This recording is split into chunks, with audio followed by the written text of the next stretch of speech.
नमो वीतरागाय नमो अरिहंताणं नमो सिद्धाणं नमो आयर्याणं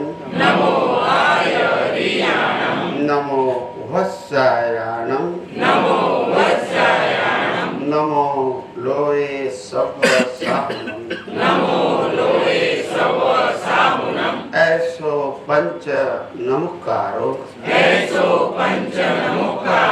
सव पावपणासनो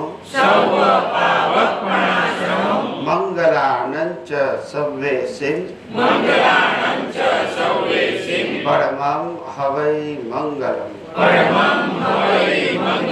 ओम नमो भगवते वासुदेवाय ओम नमः शिवाय जय सच्चिदानंद जगत भर के संत पुरुषों का योग बल जगत भर के सतपुरुषों का योग बल और प्रगट ज्ञानी पुरुष दादा भगवान का योग बल समस्त विश्व का कल्याण करे समस्त विश्व का कल्याण करे और कल्याण करने का निमित्त बनने की हम सभी महात्माओं को परम शक्ति दे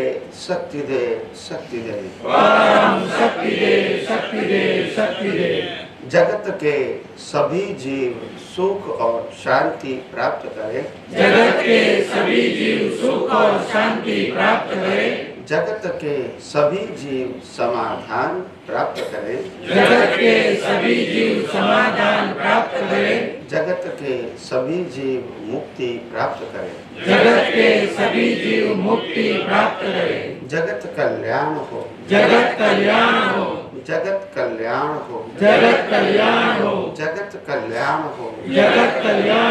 जय सच्चिदानंद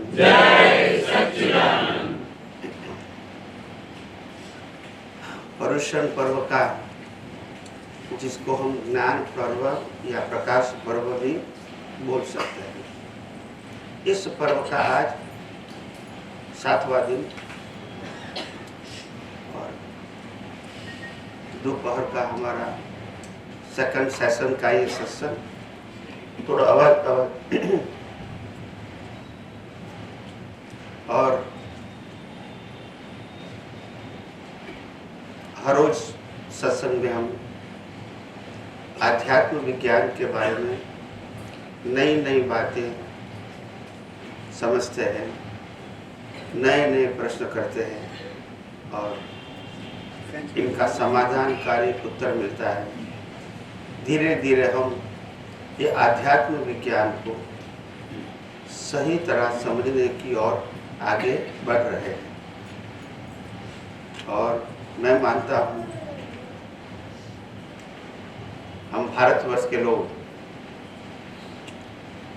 जो हमारी संस्कृति है, जो भी कुछ अच्छी चीज़ है वो हम दूसरे को बांटते हैं। ये हमारी संस्कृति रही है और ये हमारी परंपरा रही है और इसीलिए आप सबकी भी ये जिम्मेदारी होती है कि ऐसा अद्भुत विज्ञान जो आप सबको अपना उत्कृष्ट प्रकार के पुण्य के बल पर प्राप्त हुआ है और इन विज्ञान की दृष्टि से आपको जिस प्रकार से बोझा मुक्त, टेंशन मुक्त, सभी प्रकार की क्रियाओं के बंधन से मुक्त, ऐसे जो हमने दशा अनुभव और समझ भी प्राप्त किया है, वैसी मुक्तता की अनुभूति और भी लोग प्राप्त करें,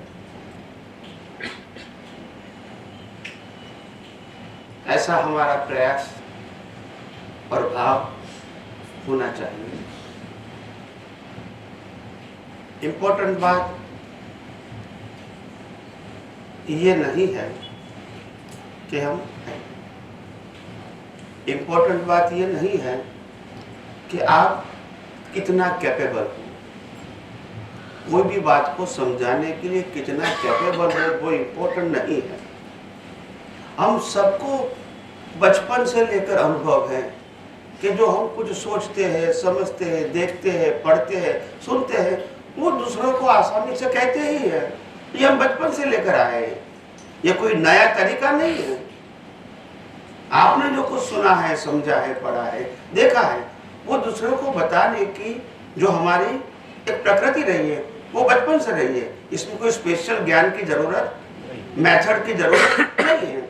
हम अपनी भाषा में जो कुछ बताना चाहते हैं बता सकते हैं, और इसके अलावा उसको ये भी बता सकते हैं कि और डिटेल आपको जानना है तो आप YouTube में देख सकते हैं। YouTube तो सबके पास है, इसमें ऐसा तो नहीं कोई स्पेशल बात है। कहने का मतलब ये है, हम पूरे विश्व के अंदर और खास करके भारतवर्ष के अंदर सनातन धर्म वास्तव में क्या है, इसका माहौल बनाने की कोशिश करते हैं। और इसीलिए ये आवाज आ रही है, और इसीलिए हम अपने जीवन में जब भी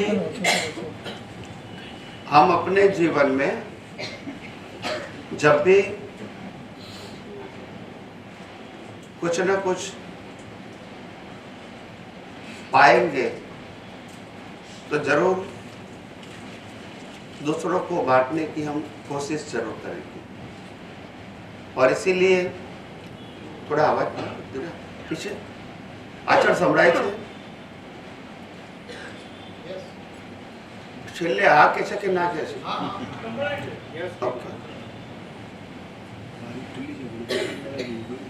वो विंडो खुली है तो बंद कर दो। खुली है वो विंडो खुली है तो बंद कर दो। खुली है दिखाई दे, बिल्कुल सामने विंडो खुली नहीं है।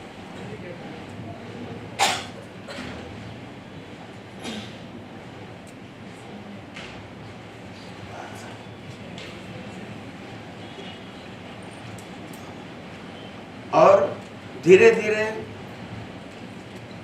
लोगों की जो यहाँ विज्ञान समझने के लिए आते हैं और समझते भी हैं, क्योंकि विज्ञान सहज, सरल और सुगम भाषा में प्रस्तुत हो रहा है और इसीलिए समझने में कोई दिक्कत नहीं आती।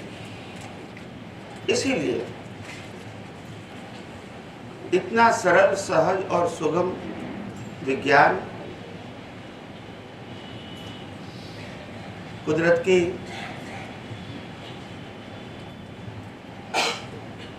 जो शक्ति है वो सरल भाषा में लोगों को हम जिस प्रकार से समझाने की कोशिश करते हैं, और इसीलिए लोगों को समझना भी इतना आसान हो जाता है। और मैं इतना ही कहता हूँ कि विज्ञान लोगों को बांटते रहो, कितना अनुभव होता है, कम होता है, ज़्यादा होता है, इसमें मत पड़ो, क्योंकि पहले माहौल की जरूरत है। क्या है? हम सबको मालूम है कि हम सामाजिक और धार्मिक बातें बहुत सारी सुनते हैं, समझते हैं, पढ़ते हैं और किसी को बताते भी हैं। इसका मतलब ये नहीं होता है कि हम जो भी कहते हैं वो सामने वाला इसको पालन करेगा ही, वो जरूरी नहीं। यहाँ भी हम जरूरी बात नहीं समझते हैं, मगर एक माहौल तो बनाओ कि ऐसा विज्ञान है, उपलब्ध है और अनुभव गम्य है। अभी उनको इंटरेस्ट होगा तो वो आगे बढ़ेगा। मगर एक इंफॉर्मेशन के माध्यम से हमको ये विज्ञान की बात जहाँ जहाँ भी मौका मिले करनी चाहिए। ये कोई कंपलसरी बात नहीं है। और दूसरी बात, ये कोई धर्म के साथ इनका कोई कनेक्शन नहीं है, और नहीं ये विज्ञान कोई धर्म के कन्वर्जन की बात करता है। तो इसीलिए ये विज्ञान धीरे धीरे लोगों को समझने में इंटरेस्ट आएगा, मैं ऐसा जरूर मानता हूँ। आज के लोग बहुत पढ़े लिखे हैं, समझदार हैं, थिंकर हैं, और बहुत कुछ बातें वो समझना चाहे तो समझ सकता भी है। और इसीलिए हमारा काम तो क्या है, बांटना है और कुदरत के अंदर आप एक बड़े निमित्त बन जाते हैं कि आखिर कुदरत का ज्ञान लोगों को बांट दें। ये कोई व्यक्ति का ज्ञान नहीं है, नहीं। तो आज जिसको भी प्रश्न करना है वो चिट्ठी में लिख कर प्रश्न कर सकते हैं, और एक एक करके जिसको भी चिट्ठी बनानी है तो वो हाथ ऊंचा करेंगे तो वो आपको कागज दे देंगे, ठीक है। फिर आप इसमें लिख सकते हैं ताकि सत्संग में बात करना इजी हो जाए। शांतिलाल वाघेला, अहमदाबाद।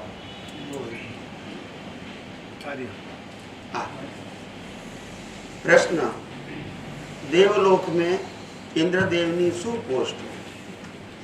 इंद्रदेव उनकी हायर पोस्ट होती है, उनके नीचे बहुत सारे देवी देवता होते हैं, और इंद्र महाराजा भी बहुत अलग अलग कैटेगरी।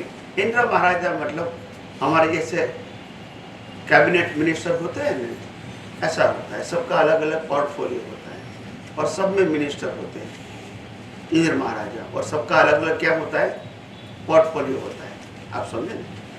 इंद्रदेव के नीचे आप बोलते हैं, इंद्रदेव के नीचे दूसरे देव होते हैं, देव और देवियां होती है बहुत। तो इंद्रदेव एक तो नहीं, 500, 1000, 2000 की सेनाएं होती है उनकी। अच्छा, तो उनका वहाँ क्रिया कौन सी होती है? क्रिया मतलब यानी इंद्रदेव क्या करते हैं वहाँ देवलोक में? क्या करते हैं, करने का कुछ नहीं होता है वहाँ। हाँ, वही। हमारे जैसा खाना नहीं है, पीना नहीं है, रहना नहीं है, नहाना नहीं है, धोना नहीं है, परिवार नहीं है, कमाना नहीं है, पढ़ना नहीं है। क्या करेंगे?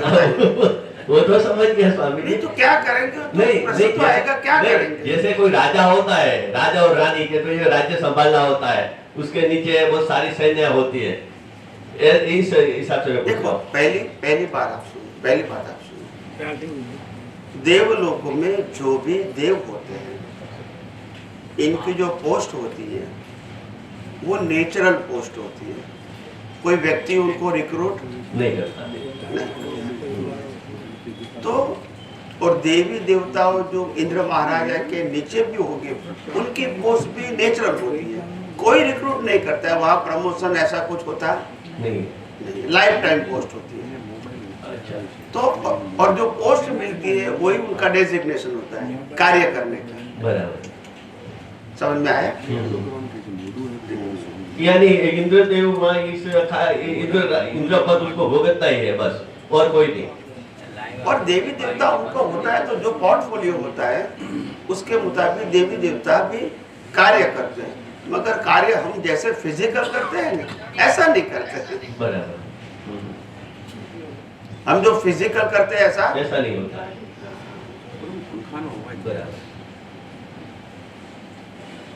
નહીં આનું બ્લોઅરની સ્પીડ બતાવે છે, આનું ઓછું થઈ ગયું, આનું બી ઓછું થઈ ગયું।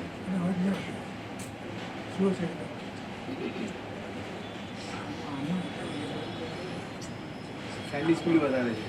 और दूसरा जॉब तो आगे देवलोक की पोस्ट क्या होता है? देवलोक की पोस्ट तो बस वही उसको रहना ही है, और अपने भुवनवासी है वो हमारा जो रेसिडेंस है उसके नजदीक होती है। मतलब जो मध्यलोक है उससे नजदीक होती है भुवनवासी देव। अच्छा, भुवनवासी देव की पोस्ट वो क्या होती है? भुवनवासी देव होता है ये जो हमारे मनुष्य भाव जो होता है, मनुष्य लोग होता है, हाँ। वो मनुष्य लोग के बहुत नजदीक होते हैं देवी देवता की रहने की जगह। आप अच्छा, समझा?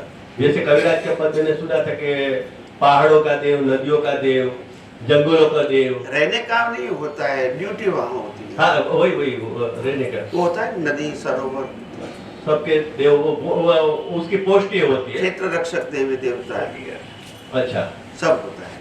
और दूसरा के जो देव देवी को पूजने से क्या लाभ होता है? कुछ लाभ नहीं होता है, आपका कर्म है तो वो फल देने में सहायक बनते हैं।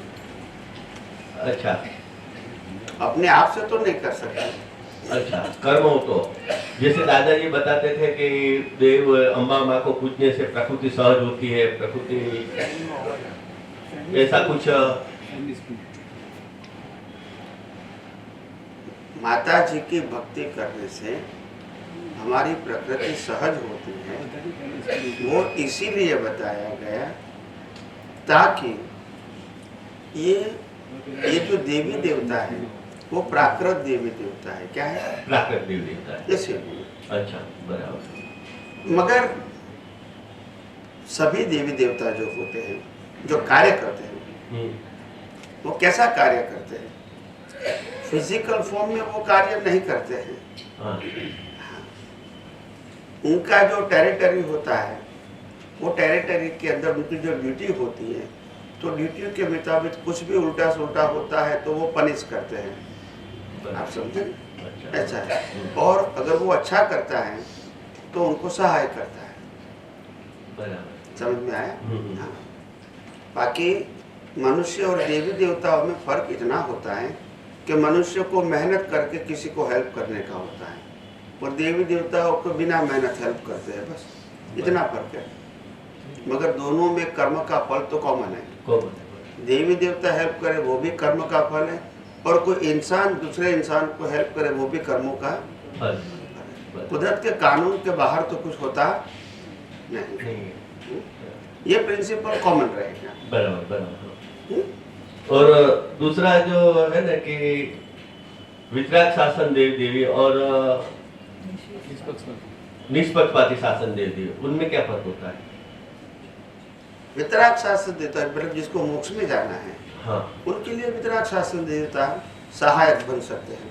हाँ। और जिसको संसार में रहना है, अच्छी तरह जीना है, इसको निष्पक्षपाती जलक्ष्मी देवी है, सरस्वती देवी है, धनवंतरी देवी है, उनको मोक्ष से कोई मतलब नहीं है। बराबर, संसार के हित के लिए है। बराबर है। ये अपनी प्रकृति की देवी है, वो सब संसार के लिए, संसार के लिए, मोक्ष के लिए नहीं। बराबर। और दूसरा के जो स्वामी जी आप बताते कि 15 जो क्षेत्र है, 5 भरत क्षेत्र है, 5 महाविद्यालय और 5 एरा क्षेत्र, तो सभी में देव देव अलग ही होते हैं। हाँ, सबका प्लेस होता है। हाँ, प्लेस का है। भरत क्षेत्र का देव देवता होता है, महाविद्या क्षेत्र का होता है। हाँ, जैसे यहाँ हमारे अंबाजी माता है कि जो लक्ष्मी माता है, तो वहाँ वही वो होते हैं होंगे, और कोई भी होंगे, और कोई भी होते हैं, लेकिन वो अलग अलग होते हैं। यहाँ के सभी 15 क्षेत्र का अलग अलग होते हैं। सब। और दूसरा जो 15 क्षेत्रों में जो इंद्र महाराजा और इंद्राणी सब अलग अलग होते, देख भरत क्षेत्र का अलग और उसका का सबका एक ही, पूरा 15 क्षेत्र का एक ही इंद्र। एक इंद्र तो अनेक होते हैं, मैंने बताया ना। अच्छा, बहुत सारे इंद्र होते हैं अलग अलग प्रकार के डिवीजन के। अच्छा, और सभी इंद्रों की अलग अलग प्रकार की ड्यूटी होती है। उनके पास पूरा देवी देवताओं का सैन्य होता है, एक दो नहीं होते हैं। अच्छा, हाँ। और दूसरा कि जो 15 क्षेत्र है और 15 क्षेत्र जो कर्मभूमि है, वहीं पे सूर्य और चंद्र एक होते हैं कि अलग? देखिए भारत में भरत भूमि 5 भरत भूमि, तो यहाँ जो भरत भूमि है ये कि भरत भूमि, दूसरी 4 और भरत भूमि है, भरत क्षेत्र है, तो वहाँ अलग सूर्य और चंद्र हो गए। ऐसा सभी लोग इसको अलग अलग रूप से बताते हैं, भौगोलिक रूप से। कई लोग कहते हैं कि 2 सूर्य है, कहीं 4 कहते हैं, कहीं 40 सूर्य कहते हैं। हमको ये इतना मालूम नहीं है कितना है, संख्या में बता सकता नहीं। वर्णन अलग अलग प्रकार का है, मगर किसको कंफर्म करूं, आप समझे? जब तक मैं इसको रियलाइज नहीं करूं तो मैं ठोस कैसे बताऊंगा? आप समझे? हाँ, तो सबके अलग अलग प्रकार के उत्तर होते, सबका अलग। वैसे थोड़ा अभी थोड़ा विचार आया कि चलो एक सब जब हम समझ लेते कि चलो चंद्र एक समय एक चंद्र है, तो अभी हमारे पूरे वर्ल्ड में से सभी हिंदुस्तान वाले, अमेरिका वाले, चाइना वाले सब सब तो एक ही क्षेत्र है ना। नहीं, क्षेत्र एक ही, लेकिन वो चंद्र पे जाके आए तो दूसरे भी भरत क्षेत्र वहाँ पे कोई चंद्र पे जाके आया हो, ऐसा भी कहीं नहीं वो। उसका इंफॉर्मेशन हमारे पास नहीं है तो मैं कैसे नहीं नहीं, कहने का मतलब मैं समझ गया, लेकिन है जो जो जो इंफॉर्मेशन हमारे पास नहीं है कैसे बताऊंगा? बराबर ऐसा रैंडम बोलने से कोई मतलब नहीं है, आप समझे? बराबर। कुछ भी बोलो तो उसके पीछे कुछ सपोर्ट होना Support चाहिए। होना। ऐसा बोलने से क्या मतलब? तर्क तो कोई भी कर सकता कोई कर है, सकता है। ऐसा नहीं। या तो ऐसा भी बोलो कि शास्त्रों में लिखा है, ऐसा कुछ तो आधार होना चाहिए। हाँ, हाँ, बराबर। एकदम बिना आधार बात करेंगे तो हाँ। एक नहीं करना। नहीं, मुझे दोपहर में बैठे बैठे विचार आया, तो इसलिए मैंने प्रश्न लिख के मैं स्वामी ये पूछ लेता हूँ। बैठे बैठे विचार आया था ये लास्ट में क्या लिखा है? आप कहो जो आकाश में तारा दिखाया। हाँ हाँ, जो आकाश में जो तारे दिखते हैं स्वामी जी, वो आपने बताया वो सब देव देवताओं के प्लेस है, बराबर? तो हम कभी कहीं बाहर रात को सोए होते हैं, तो आकाश पे देखते तो एक तारा एक जगह से दूसरी तरफ जाता हुआ मैंने देखा वो है। यान होता है, देवी देवताओं के यान, यान होता है, प्रकाशित यान। हाँ, तो वो गति कर सकते हैं ना। तो दादा भगवान को एक भाई ने प्रश्न किया था कि दादाजी आकाश में तारे हैं 33 करोड़ हैं। तो दादाजी बोलता है वो तारे कितने हैं वो छोड़ दो, तुम्हारे तारे यहाँ कितने हैं वो बताओ ना। वो तारे को छोड़ दो, तुम्हारे यहाँ तारे कितने हैं? बराबर, हाँ, आप समझे? हाँ। वो ठीक है, वो ज्योग्राफी है, वो इतना इम्पोर्टेंट नहीं इंफॉर्मेशन है। हमको प्रिंसिपल मालूम पता है क्या होता है। हाँ, प्रिंसिपल ज्योग्राफी ज्योग्राफी। वो अवधि ज्ञान की बात है, वो देख सकते हैं, मगर वो अवधि ज्ञान मेरे पास नहीं है, तो मैं कैसे बताऊं? उतना तो स्वामी मालूम तो हो जाता है कि हमारे जो विज्ञान है, विज्ञान के हिसाब से मैं बात करूँ तो विज्ञान तो जो बताया जा रहा है विज्ञान ही है, क्योंकि अभी जो बारिश चल रही है तो वो जो क्या अंबालाल पटेल है गांधीनगर, वो उसने बताया यहाँ तक के बारिश की संभावना है, रहेगी बारिश। तो उस हिसाब से उन्होंने इसका अध्ययन किया है, उस हिसाब से वो बता सकते हैं कि विज्ञान उसने जाना है, ये पूरा विज्ञान के हिसाब से बताया होगा कि इतना। वो एस्ट्रोलॉजी के हिसाब से बताते हैं। अच्छा, एस्ट्रोलॉजी के हिसाब से, ज्योतिष शास्त्र क्या है, ज्योतिष शास्त्र के हिसाब, हाँ ग्रहों की असरों वगैरह वगैरह ऐसा बोलते हैं, बताए हाँ हाँ, खुद ही बोलते हैं कि इसके आधार से बोलते हैं। हो गया स्वामी। स्वामी जी, બોલીએ આપણે બોલીએ શાસ્ત્રની અંદર ગંધર્વ લોક, યક્ષ લોક અને કિન્નર લોકની ઉલ્લેખ આવે છે ઘણીવાર, તો એ શું છે?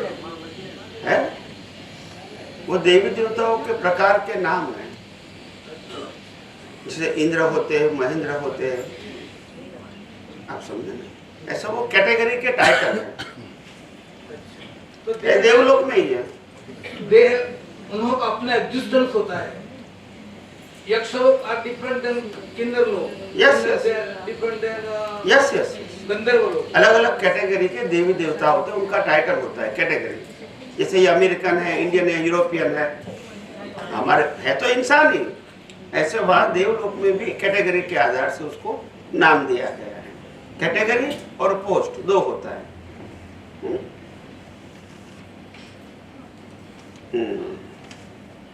अब ये है भूपेंद्र भाई पटेल बादरण, आपका ही है। अस्तित्व, वस्तुत्व और पूर्णत्व समझा। अस्तित्व मतलब एग्जिस्टेंस, वस्तुत्व मतलब एग्जिस्टेंस को हकीकत में जानना, और पूर्णत्व का मतलब होता है जो जाना है इसका अनुभव करना। समझ में आया? सबसे पहले अस्तित्व, यानी हमारा अस्तित्व क्या है? शरीर भी अस्तित्व है, आत्मा भी अस्तित्व है, ठीक है? अभी हम किसको मानना चाहते हैं? आत्मा को। हाँ, तो आत्मा का अस्तित्व है, फिर वस्तुत्व। तो आखिर आत्मा क्या है? आत्मा चेतन है, चेतन परमानेंट वस्तु है, चेतन है, अविनाशी है, अविनाशी, उनके गुण भी परमानेंट है, और वो स्व पर प्रकाशक है, हाँ। वो ज्ञान प्रकाश वाला है। तो ये आत्मा की क्वालिटी है। That is समझ? a- हाँ, that अभी is a ये वस्तुत्व। हाँ, वस्तुत्व। अभी ये वस्तुत्व को अनुभव करना या अनुभव करने के लिए प्रयास करना, वो पूर्णत्व है। अभी अनुभव का प्रयोग का मतलब क्या? अनुभव का प्रयोग का मतलब आत्मा को ही जान लेना, वो नहीं है। अगर आत्मा ऐसा है और आत्मा का अनुभव करना है, उनकी क्वालिटी का अनुभव करना है, उनके परमानेंट एग्जिस्टेंस का अनुभव करना है, उनका स्वाभाविक ज्ञान प्रकाश का अनुभव करना है, तो बाकी सब चीज में आत्मा नहीं है, आत्मा की नहीं है, वो पहले जानना पड़ेगा। आप समझे?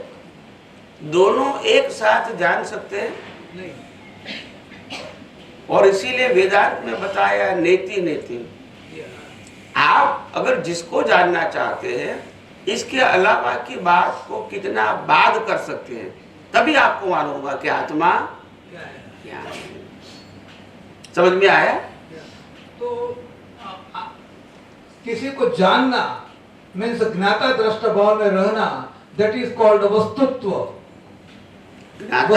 ज्ञाता नहीं, पहले समझो। शब्द तो जो बोलते हैं वो ठीक है, पर शब्दों के पीछे उसका मर्म समझो। ज्ञाता दृष्टा वो आत्मा का स्वभाव है, और देखना और जानना वो प्रतिष्ठित आत्मा का पुरुषार्थ है, और क्रिया करना वो प्रकृति का स्वभाव है। तो ये तीनों को पहले जानना। तो ज्ञाता दृष्टा है, वो तो स्वभाव हो गया, तो इसमें तो हम कुछ कर सकते नहीं, वो तो आत्मा का स्वभाव है ही। तुम इसका उपयोग करो या ना भी करो। मगर जो देखने जानने वाला है, वो क्या देखना जानना चाहते हैं। जैसे मैं शरीर को देखता हूं, तो मैं शरीर को मेरा अस्तित्व मान के देखता हूं, तो आत्मा का अनुभव नहीं होगा। नहीं होगा। मन वचन काया की क्रिया को मेरी क्रिया मानता हूं, तो आत्मा का अनुभव। नहीं होगा। मन वचन काया की भुगतान को मेरी भुगतान मानता हूं, तो आत्मा का अनुभव नहीं होगा। जन्म जीवन मृत्यु मेरा है ऐसा मानूंगा, तो आत्मा का अनुभव नहीं होगा। जब पाप पुण्य की बात करूंगा, तो आत्मा का अनुभव नहीं होगा। तो ये सब्जेक्ट माइनस करना पड़ेगा ना। ये भले है, वो सब्जेक्ट अपनी जगह पे रहेगा, मगर वो मेरा सब्जेक्ट नहीं। ऐसा तो मानना पड़ेगा ना, तभी हम आत्मा की ओर जाएंगे। ये भी बराबर है, ये भी बराबर है, तो कैसे अनुभव होगा? नहीं होगा।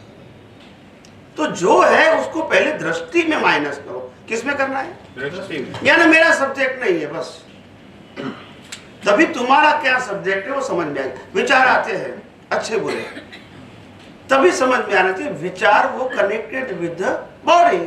हाँ, yes, वो मेरा सब्जेक्ट। नहीं। बॉडी के बारे में जो भी सोच आती है, अच्छी बुरी या कोई भी प्रकार के विचार, मगर वो मेरा सब्जेक्ट नहीं है, क्योंकि मेरी क्वालिटी में विचार शब्द नहीं। तो भले विचार आते हैं, वो पूरा कुदरत का रोल है। किसका रोल है? अच्छी बुरी जबान हम बोलते हैं या दूसरा बोलेंगे, ये प्रकृति का है। हम इसको सब्जेक्ट नहीं बनाएंगे। क्या नहीं बनाएंगे? सब्जेक्ट नहीं बना। तभी तो हमारा ऑब्जेक्ट क्या है वो समझ में आएगा ना। हम क्या करते हैं, ऐसी चीजों जो हमारे ही नहीं उनको सब्जेक्ट बनाते हैं। आप समझे? अनुभव करना है आत्मा का और सब्जेक्ट बनाते हैं प्रकृति को। तो शुद्धात्मा ही वस्तुत्व है। वस्तुत्व है। इसके अलग शुद्धात्मा वस्तुत्व है, मगर शुद्धात्मा को अगर डायरेक्ट अनुभव करना है तो पॉसिबल नहीं है। नहीं, हाँ। नहीं क्यों है? क्योंकि रूप रस गंध स्पर्श आकार नहीं है। अभी कैसे देखोगे? अभी समझ में आया आपका? हाँ, ये तो डायरेक्ट हम इसका अनुभव नहीं होगा। अभी आप समझे। तो नेति नेति करना ही एक प्रयोग है, और कोई सब्जेक्ट ही नहीं है। तो लोग कहते हैं कि मैं शुद्ध आत्मा हूं, मैं शुद्ध आत्मा बोलता रहूंगा तो आत्मा का अनुभव नहीं होगा? नहीं होगा। आप समझे कि नहीं? बोलने से नहीं होगा। अभी आप समझे, बोलने से, चैंटिंग करने से, दिमाग में रखने से नहीं होगा। आपको जो आप आत्मा का अनुभव करना चाहते हैं तो आत्मा के अलावा सभी चीज मेरी नहीं है, मेरा सब्जेक्ट नहीं है, मेरा कंट्रोल नहीं है और मैं उसके साथ कोई कनेक्शन नहीं है, ऐसा आपको एहसास अनुभव करना पड़ेगा।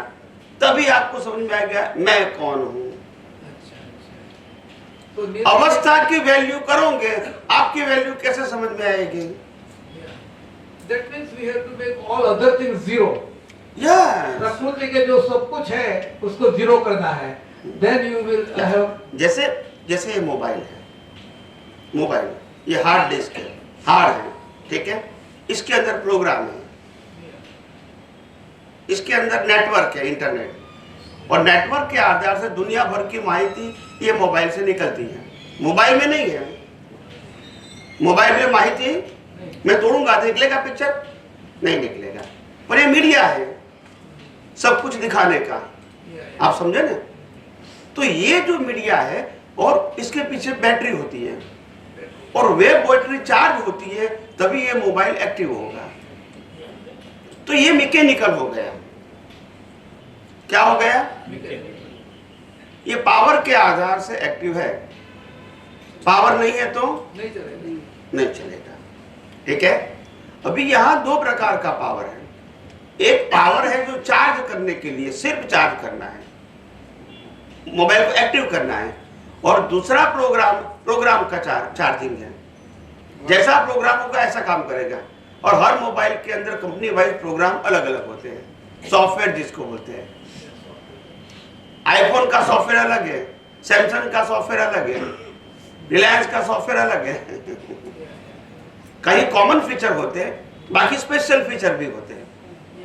तो दो प्रकार के प्रोग्राम चार्जिंग होता है। एक तो प्रोग्राम का चार्जिंग होता है, अंदर चार्ज करते हैं तभी डिस्प्ले होएगा, और दूसरा पावर का चार्जिंग। ये दोनों प्रकार का चार्जिंग है। अगर इसमें से सॉफ्टवेयर का प्रोग्राम निकाल दो तो मोबाइल कोई काम का। आप समझे?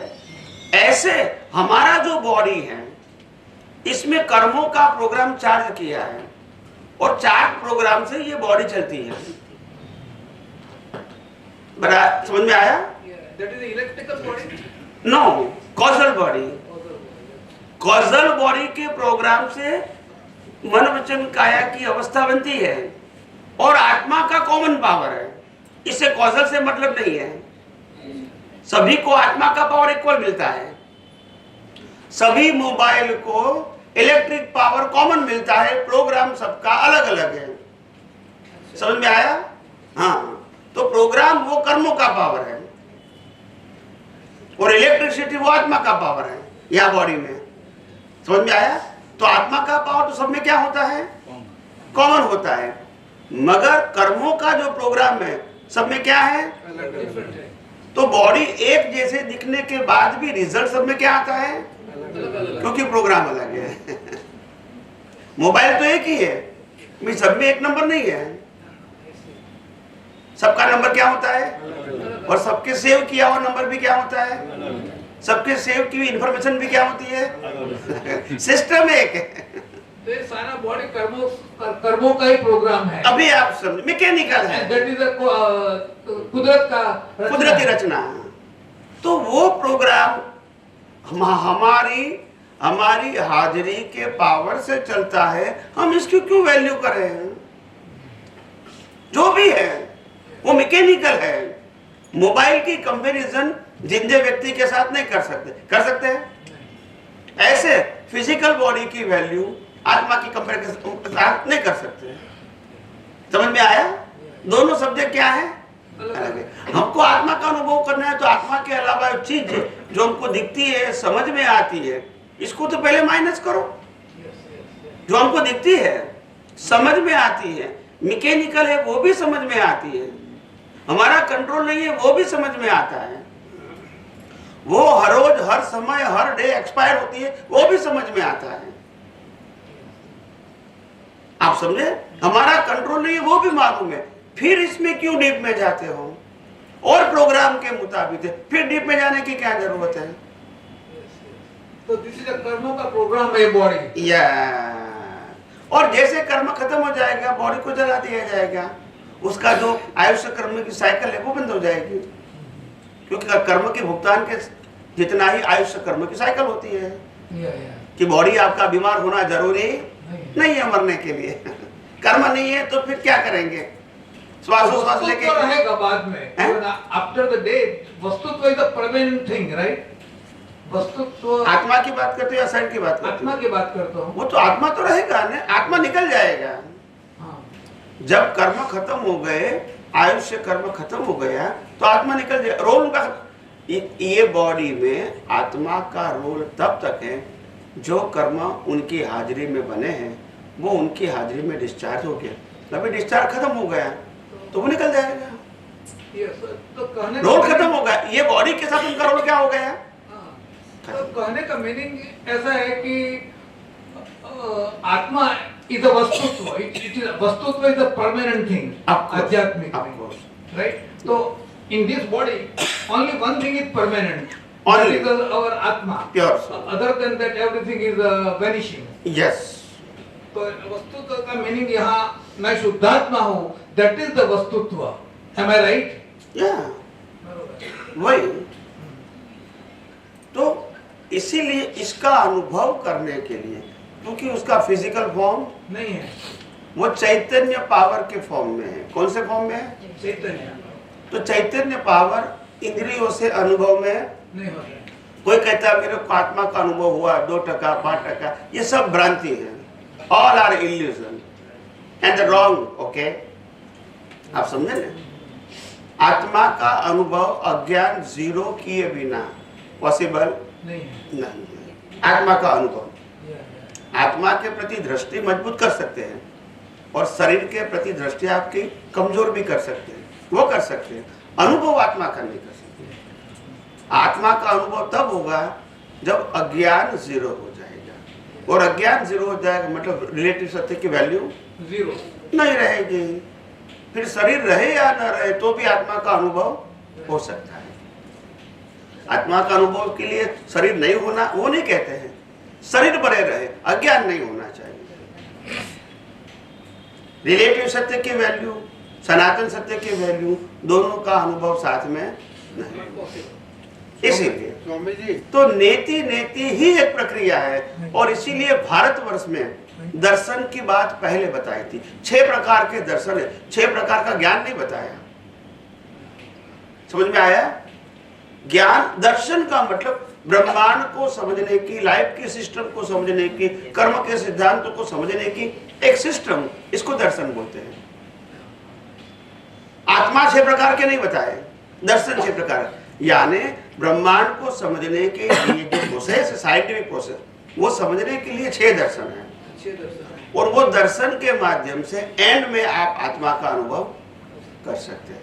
जब आपको समझ में आता है कि ये पूरा कुदरती रचना है, इसमें मैं और मेरा कुछ है, तभी आपको समझ में आएगा कि तो फिर मैं कौन हूँ। ये सब सिस्टम मेरी हाजिरी से चलती है। जन्म मरण के सिस्टम मेरी हाजिरी से चलती है। जन्म मरण मैं नहीं कर रहा हूँ, मगर मेरी हाजिरी से चल रहा है। समझ में आया ना आपको? ये बात है। ये जो पावर है, इलेक्ट्रिकल पावर, वो ऐसा नहीं कहता है कि मैं मोबाइल चलाता हूँ मगर मेरी हाजिरी के बिना मोबाइल, ये प्रश्न है। उनका फ्यूचर से पावर से कोई मतलब नहीं है। कौन सी कंपनी का है, कितने पैसे का है, कोई मतलब नहीं है। आप इसे कैसे यूज करते हो, कोई मतलब नहीं है। मगर उनकी पावर के बिना मोबाइल नहीं चलेगा।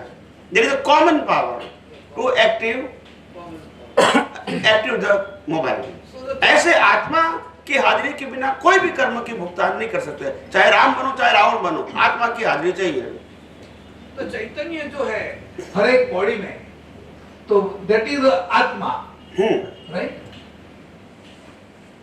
वही चैतन्य is the way as I understand, चैतन्य is a uniform thing, like electrical power is one.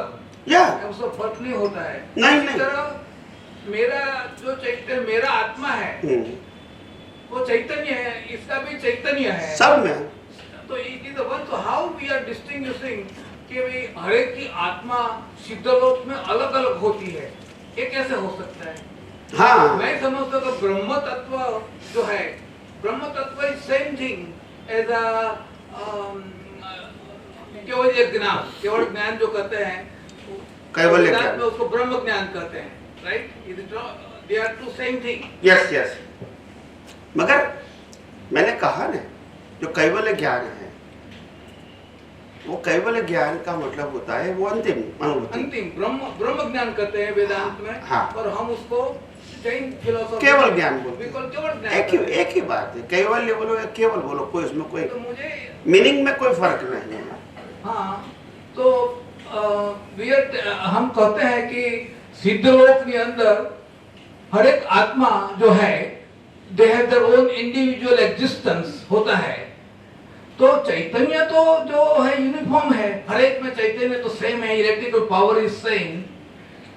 तो एक हाउ उसको कैसे समझना? नहीं, अलग अलग है तो ये प्रश्न कहाँ है वो समझिए। अलग अलग आत्मा है, मेरा जो सब में आत्मा अलग अलग है। हर एक की आत्मा अलग अलग हाँ, है, तो प्रश्न क्या है? लेकिन आत्मा इधर चैतन्य है, राइट? हाँ, तो वो सब में चैतन्य अलग अलग है, हमें चैतन्य तो अलग अलग है। तो प्रश्न क्या है? चैतन्य इज द वन थिंग। जैसे electrical power is same but it is manifesting in different form here, like light we are talking. तो इसी तरह तो चैतन्य जो है, चैतन्य तो हर एक में एक इसलिए पानी होता है, तो पानी हर जगह सेम होता है। तो सिद्धलोक में हाउ हमेरा सोल एग्जिस्ट होगा? सपोज हमारी मुक्ति हो गई तो हाउ भूपेंद्र पटेल का सोल इंडिविजुअल होगा वहाँ, और उसका भी सोल वहाँ अलग अलग होता है, क्योंकि वहाँ तो यूनिफॉर्म हो गया सब कुछ। समझा? जैसे ये मोबाइल है हाँ, तो सबका इंडिविजुअल है, या और सभी मोबाइल में पावर इंडिविजुअल चाहिए। हाँ, मेरे मोबाइल क्या चार्ज किया है, आपका नहीं किया है तो नहीं चलेगा। चलेगा? नहीं चलेगा। पावर तो कॉमन है, हाँ, कैसा है? और इस मगर पावर कॉमन है, मगर चार्जिंग सबका क्या है, अलग अलग। और तभी ये इंडिविजुअल फोन चलेगा। ठीक है? तो पावर जो है, आत्मा का जो पावर है, अनंत आत्मा का पावर एक ही क्वालिटी का है, अलग अलग क्वालिटी का नहीं, एग्जिस्टेंस अलग है, एग्जिस्ट पावर अलग अलग, पावर अलग अलग नहीं। तभी तो मुक्ति का इंपॉर्टेंट है।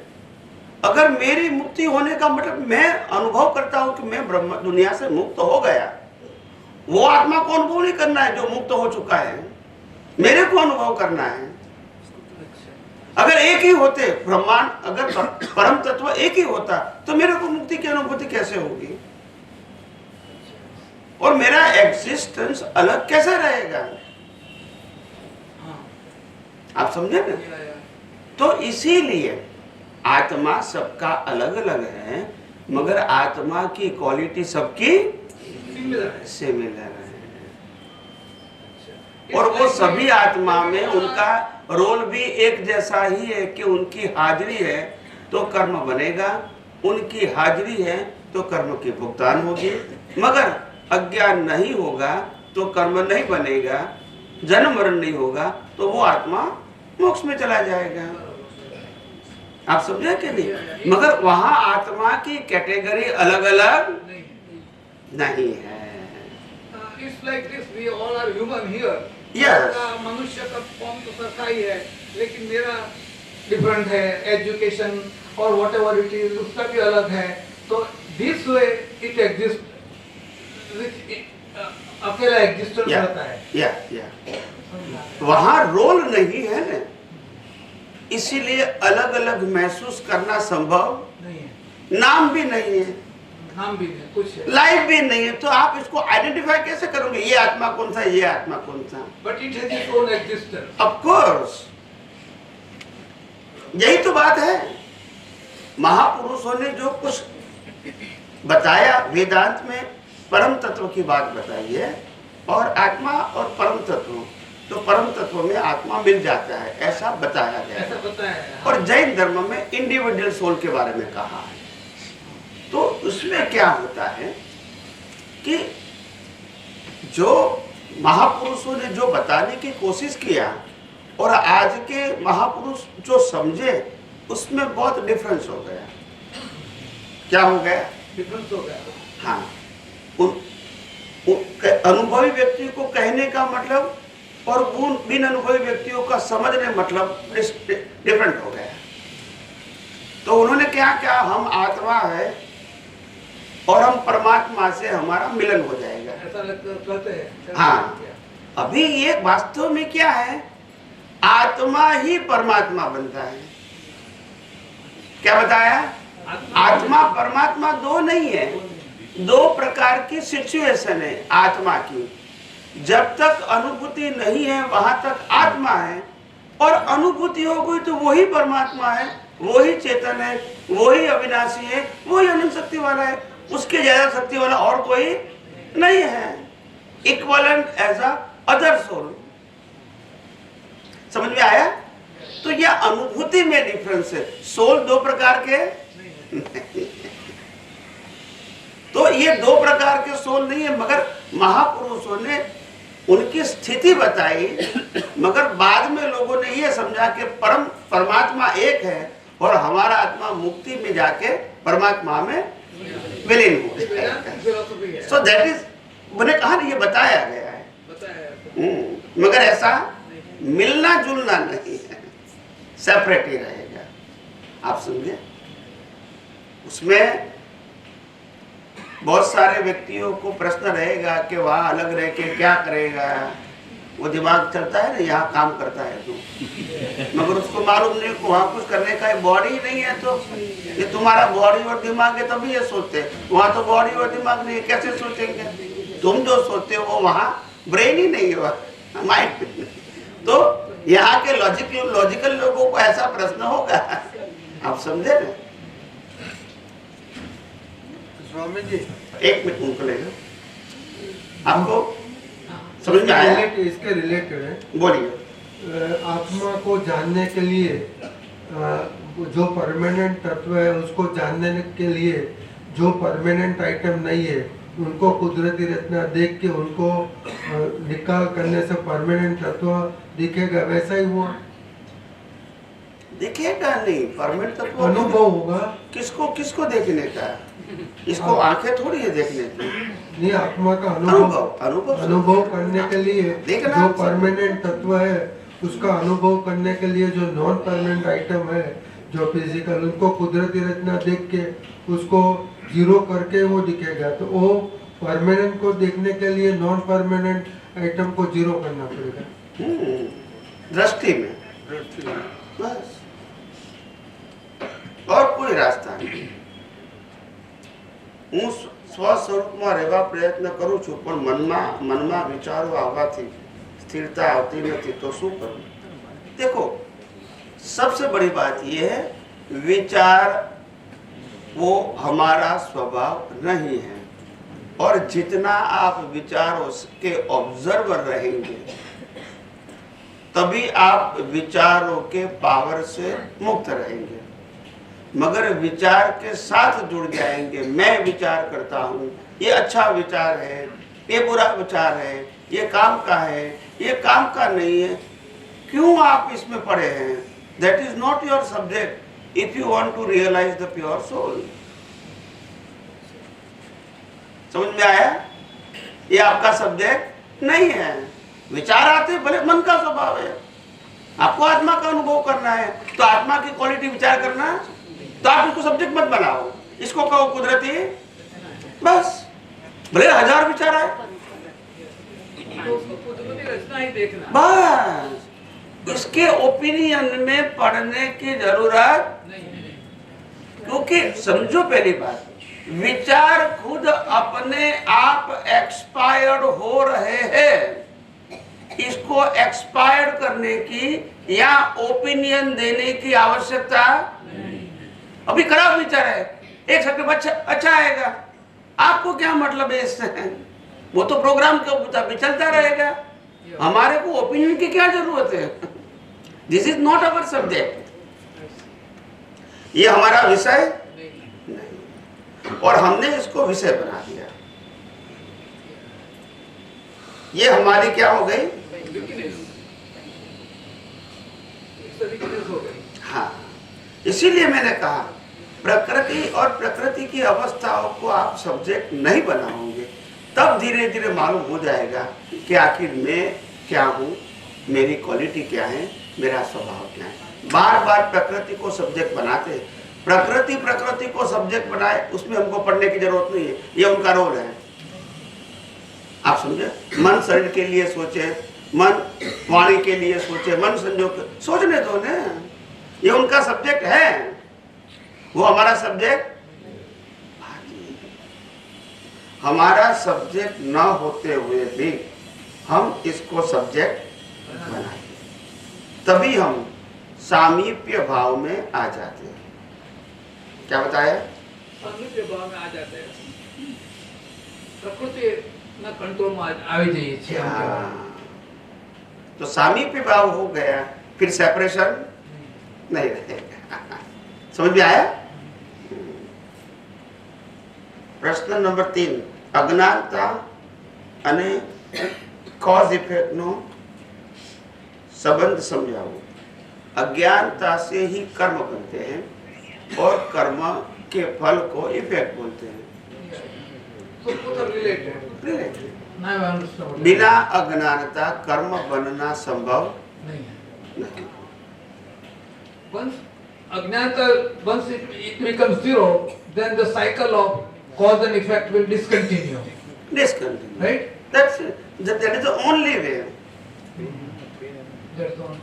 आपको मैकेनिकल साइकिल से आपके ज्ञान दर्शन को डिस्कनेक्ट करना पड़ेगा। Then after you are not create the new cause. There is no any other way.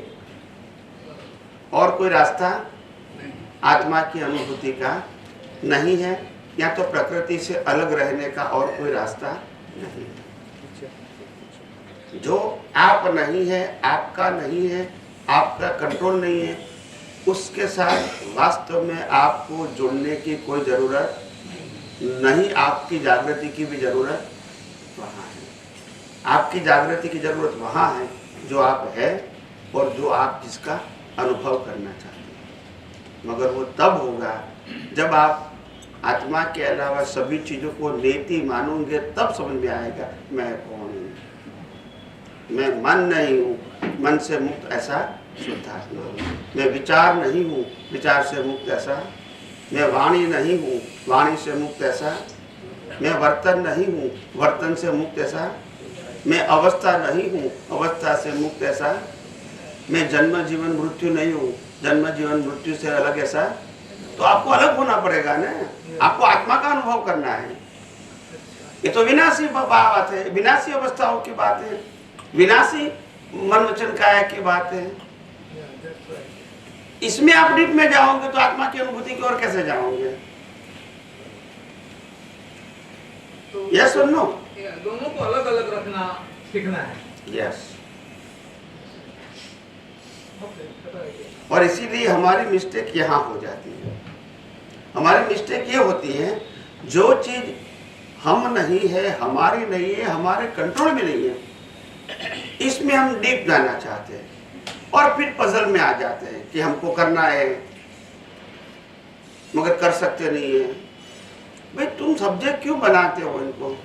और जो पजल में आता है उनको भी देखो, और जो पजल का डिसॉल्व करते हैं उनको भी देखो, और पजल को सॉल्व करते हैं उनको भी देखो ना, क्योंकि ये रिलेटिव सत्य की बात है। क्या है? अगर प्रकृति ने कोई काम सोचा नहीं हुआ तो भी देखो, हो गया तो भी देखो, बहुत मेहनत के बाद हुआ तो भी देखो ना। तुम्हारा स्वभाव नहीं है, उसमें तुम अटैच क्यों हो जाते हो? तुमको तो डिटैच होना है। सब समझ में आया? आप समझे ना? और यही हमारी गलती हो जाती है। कई अवतारों से यही गलती करते रहते हैं। बोलते तो है कि प्रकृति का एक भी गुण मेरे में नहीं है, मेरा एक भी गुण प्रकृति में नहीं है, मगर किसमें अटैच हो जाते हैं? फिर पजल होता है, फिर पजल का सॉल्यूशन लेने के लिए आते हैं, मगर इन्वॉल्व क्यों होते हो? आप समझे कि नहीं? ये विज्ञान में क्या है? विज्ञान का मतलब सेपरेशन, विज्ञान का मतलब रियलाइजेशन, विज्ञान का मतलब प्रिंसिपल, कोई रैंडम बात। और सिद्धांत भी कैसे हो गए? यूनिवर्सल ट्रूथ, कोई व्यक्ति का व्यू पॉइंट नहीं। तभी आपको सनातन सत्य समझ में आएगा। हमको सांप्रदायिक सत्य नहीं समझना है, हमको कोई व्यक्ति का सत्य नहीं समझना है, हमको सनातन सत्य समझना है, जो था, है और रहेगा, जिसको बनाने वाला कोई नहीं। आप समझे? हम किसी व्यक्ति के ओपिनियन को समझने की कोशिश नहीं करते हैं, हम सनातन सत्य को समझने की कोशिश करते हैं। समझ में आया? हाँ, हो गया? ओके, कितना बार क्या? 5 मिनट।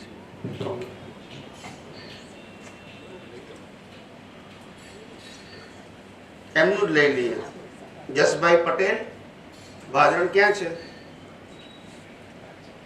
આગળ આગળ આવી જાઓ પ્રભુ, માઇક આવે ત્યાં સુધી આગળ આવી જાઓ પ્રભુ। એટલે શું થાય, તમે કાઉન્ટર ક્વેશ્ચન પૂછી શકો ને એટલા માટે। આપણે નેક્સ્ટ ટાઈમ છે ને એક એવી ખુરશી કોમન રાખવાની કે જ્યાં પાછળથી આવીને બિચારા બેસી શકે, કારણ કે અમુક ઉંમર લાયક હોય ખુરશીમાં બેઠા હોય પછી આગળ આવે તો બેસવાની મૂકી દેવી। જય સચિદાનંદ જય સચ્ચિદાનંદ। હવે અમે ચરણ વિધિ, નિશ્ચય ચરણ વિધિ કરીએ છીએ। છેલ્લે દાદાજી હું વિજ્ઞાન સ્વરૂપ હું વિજ્ઞાન સ્વરૂપ છું 5 વખત કહેવાનું કહ્યું। હવે અમે બોલી જઈએ છીએ તો સાહેબ અમે જાગૃતિ શું રાખવી એ મને સમસ્યા છે। मैं विज्ञान स्वरूप हूँ, वो जागृति ये रखनी है कि मैं यानी प्रतिष्ठित आत्मा विज्ञान स्वरूप है, प्रकृति विज्ञान स्वरूप है और कुदरत विज्ञान स्वरूप है, और मैं यानी आत्मा विज्ञान घन स्वरूप है। आत्मा विज्ञान स्वरूप नहीं है। विज्ञान में सिद्धांत होते हैं, विज्ञान में प्रक्रिया होती है, आत्मा में सिद्धांत या प्रक्रिया नहीं है, उनकी हाजिरी से होता है। क्या बताया? हाजिरी। हाँ, और उनकी हाजिरी से ब्रह्मांड का सभी रहस्य समझ में आता है। वो प्रक्रिया नहीं करते, वो प्रक्रिया को जानने समझने वाला है। आप समझे? अनुभव करने वाला है, वो प्रक्रिया का हिस्सा नहीं। इसीलिए तो कहा आत्मा कर्म बंध नहीं करता है और आत्मा कर्म की भुगतान भी, इनकी हाजिरी से कर्म बनता है और इनकी हाजिरी से कर्म का फल मिलता है। इससे आत्मा से मतलब वो विज्ञान घन है। अगर आत्मा नहीं होता तो कर्म बंध और आत्मा नहीं होता तो कर्म की भुगतान भी नहीं, वो विज्ञान घन है। बाकी पूरी दुनिया विज्ञान स्वरूप है। इसमें प्रतिष्ठित आत्मा कहो, प्रकृति कहो या कुदरत कहो, सब विज्ञान स्वरूप है। और विज्ञान में सिद्धांत और प्रक्रिया होती है, आत्मा में कोई सिद्धांत और प्रक्रिया नहीं। वो तो स्व पर प्रकाशक उनका स्वभाव है, कोई स्पेशल प्रक्रिया नहीं है, इनका स्वभाव है परमानेंट। હું વિજ્ઞાન સ્વરૂપ છું એ આખો ભાગ પ્રકૃતિ आत्मा के अलावा सभी चीजों को विज्ञान स्वरूप लागू होता है, चाहे वो शरीर है, चाहे वो लाइव अहंकार है, चाहे कुदरत है, सभी को विज्ञान स्वरूप वो शब्द लागू होता है। હું વિજ્ઞાન ઘન છું। घन હવે એ साहेब હું વિજ્ઞાન સ્વરૂપ છું એ મારે આ સમજમાં આવ્યું। હવે વિજ્ઞાન ઘન છું એ મારે બોલવાની જરૂર ખરી કે હું સમજુ જ ખરી? समझने की जरूरत है, समझने की जरूरत है। विज्ञान घन का मतलब क्या होता है और विज्ञान स्वरूप का मतलब क्या है? मैं एक और डिफरेंस बताऊं। विज्ञान घन का मतलब होता है जो जैसे खड़ी साकर होती है, खड़ी साकर का एक पीस है स्क्वायर, इसका छोटा सा पीस आपने तोड़ दिया और मुंह में रखा तो टेस्ट क्या रहेगा? ठीक रहेगा, फिर दूसरा छोटा पीस तोड़ा और मुंह में रखा तो भी स्वीट रहेगा। विज्ञान घन का मतलब तो सेम नेचर, आप समझे? हाँ। पूरी क्यूब का एक ही नेचर है, आप समझे? इसमें और कोई स्वभाव और प्रक्रिया, और यहां क्या है? विज्ञान स्वरूप में सिद्धांत है और प्रोसेस है, और प्रोसेस के मुताबिक अवस्था बदलती रहती है। प्रिंसिपल नहीं बदलता है, तत्व नहीं बदलता है, मगर अवस्था, इसीलिए उसको विज्ञान कहा। प्रतिष्ठात्मक को विज्ञान क्यों कहा? क्योंकि वो कॉज एंड इफेक्ट है, कॉज करेगा, इफेक्ट की भुगतान करेगा, आप समझे? शरीर क्या है? साइंटिफिक प्रोसेस है, क्योंकि ये पंच महाभूत से बना है, हवा पानी खुराक से चलता है, डाइजेस्टिंग होता है, आप समझे? और बॉडी के सभी पार्ट से वो भी क्या है? एक मैकेनिज्म है मेडिकल फील्ड का, ठीक है? और उनके माध्यम से हम कर्म के भुगतान करते हैं। तो भुगतान करने वाला जो कुदरत है और कुदरत का कानून है, वो भी साइंटिफिक है, वो भी साइंस है। और आज ज्ञानी पुरुष दादा भगवान ने का जो एक मैसेज एक महात्मा ने भेजा है आप्तवाणी में से, तो मैं आपको सुनाता हूं वो क्या कहा है। आज ही उन्होंने भेजा है उनको।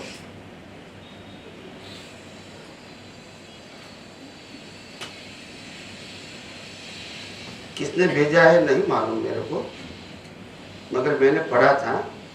तो हाँ, आप्तवाणी 14 पार्ट 2 और पेज नंबर क्या है? 263। आप्तवाणी 14 पार्ट 2 एंड पेज नंबर 263। इसमें दादा भगवान ने क्या कहा है वो मैं पढ़ता हूं। लिंक भाव અને પરમાણુ તો આખું જગતે એક્સેપ્ટ કરે છે, આખું જગતે એક્સેપ્ટ કરે છે, પણ જળની શક્તિ ભયંકર શક્તિ છે, આત્મા કરતા વધી જાય એવી શક્તિ છે, એટલે જ આ બધું ફસાયું છે ને, નહીં તો આત્મા મય ફસાયા પછી ધારે ત્યારે કેમ ના છૂટી જાય? ત્યારે કહેશે ના, જ્યાં સુધી આ વિજ્ઞાન નહીં જાણે ત્યાં સુધી છૂટે નહીં। હવે આ વિજ્ઞાન એટલે કયું વિજ્ઞાન? નહીં, એટલે આ વિજ્ઞાન એ શરીરનો ભાગ છે કે કુદરતનો ભાગ છે? આપ સમજાય છે કે નહીં? આ વિજ્ઞાન નહીં સમજાય ત્યાં સુધી નહીં છૂટાય, પોતે અસલ વિજ્ઞાનમાં નહીં આવે ત્યાં સુધી છૂટી જ શકે નહીં। એટલે આ બધું સાયન્સ છે। ધર્મ તો અમુક હદ સુધી છે, યોગ્યતા લાવે માણસમાં,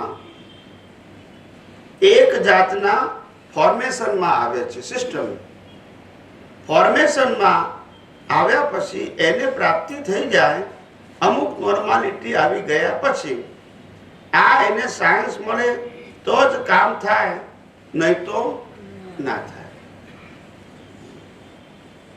એટલે ધર્મ એ ફોર્મેશન દાદા ભગવાને બોલ્યા છે, આપણે એને કીધું ધર્મ એટલે ફોર્મેટ। સમજાય છે? એટલે વિજ્ઞાનની વાત એમને કેટલી બધી કરી છે, અને જ્યાં જ્યાં વિજ્ઞાનનું ઇમ્પોર્ટન્ટ આપ્યું છે ત્યાં દાદાએ ક્યારે અક્રમ વિજ્ઞાન નથી લખ્યું, એમ કહું છું।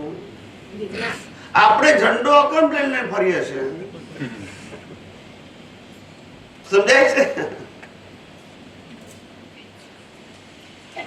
અક્રમ વિજ્ઞાન નથી, વિજ્ઞાન વિજ્ઞાન છે ને અક્રમ પંથ છે। વિજ્ઞાનને જાણવાનો સમજવાનો એક માર્ગ છે નાનો, પછી એમાં ક્રિયા આવી ગઈ એટલે લોકો ના સમજી શકે। એનીવે, यस यस यस चल।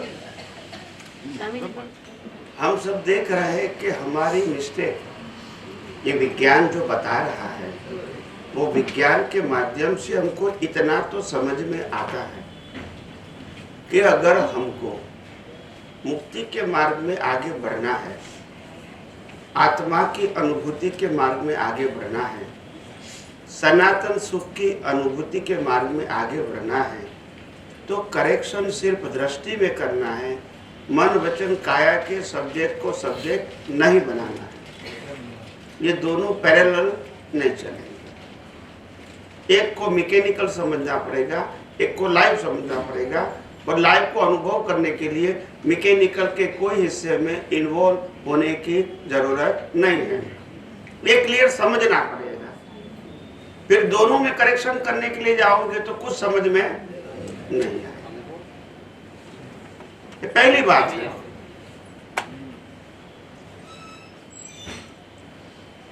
प्रवीण भाई आर पटेल भाद्रन कहाँ है? प्रश्न, मन ચિત્ત અહંકાર જીવાત્મા સાથે છે, પ્રકૃતિથી अलग રહેવા ધ્યાનની જરૂર છે? ध्यान की जरूरत नहीं है, जागृति की जरूरत है। किसकी जरूरत है? जागृति।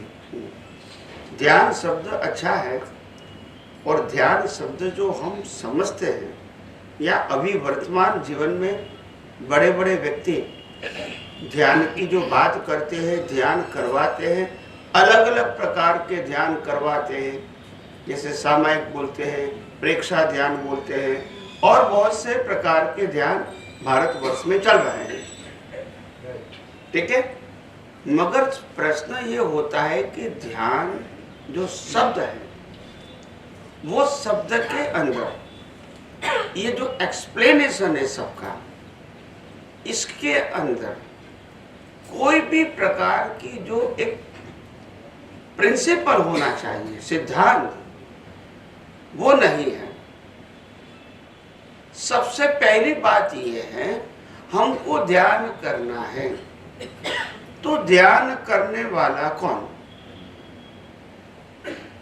शरीर है, आत्मा है, कौन है? उत्तर तो देना पड़ेगा ना। आप कुछ करवाते हैं तो सामने वाला जो आपको फॉलो करेगा तो पहले प्रश्न तो करेगा ना, बिना समझे कैसे करेगा? ध्यान तो मन से होता है ना।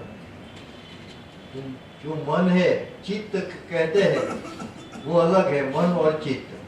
तो नहीं, मन ध्यान कैसे करेगा? मन का कंट्रोल हमारे पास है। तो जो दर्शन करने जाते हैं मंदिर में, तो ध्यान करते हैं कि भाई मैं, वो तो आंखों के माध्यम से और समझ के माध्यम से करते हैं। हाँ। आंखों से दृश्य दिखता है और इसके पीछे हमारी सोच है। हाँ।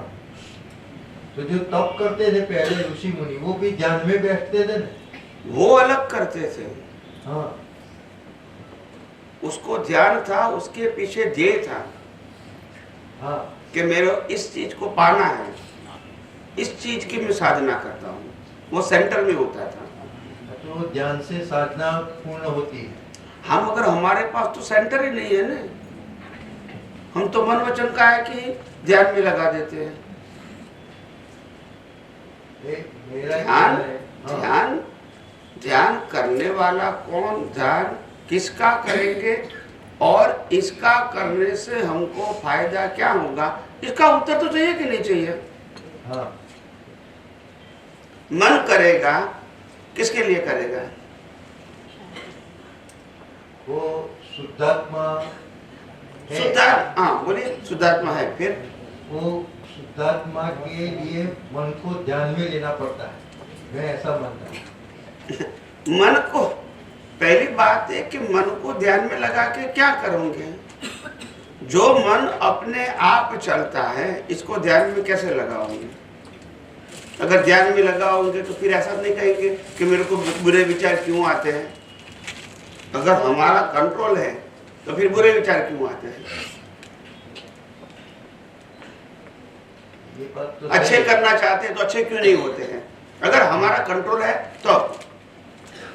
हाँ, तो ये कंट्रोल करने के लिए क्या करना चाहिए? नहीं, इसीलिए ध्यान शब्द जो था, मैंने क्या कहा, पहले जमाने में जो ऋषि मुनि ध्यान करते थे, वो आंखें बंद करके शरीर को स्वस्थ करके बैठ जाते थे, और जो ज्ञान प्रकाश में उनको ब्रह्मांड का रहस्य समझ में आता था, क्योंकि शारीरिक, सामाजिक और इंद्रिय ज्ञान का सब्जेक्ट खत्म हो गया।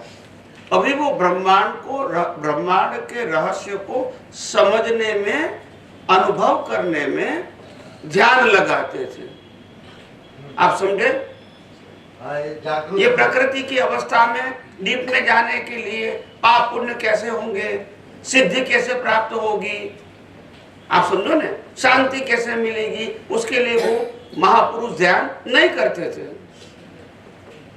ये ब्रह्मांड के रहस्य को जानने के लिए करते थे।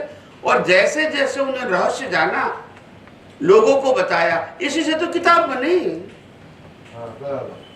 आज दुनिया के साइंटिस्ट भी हमारे वेदांत की और आगम की वैल्यू क्यों करते हैं?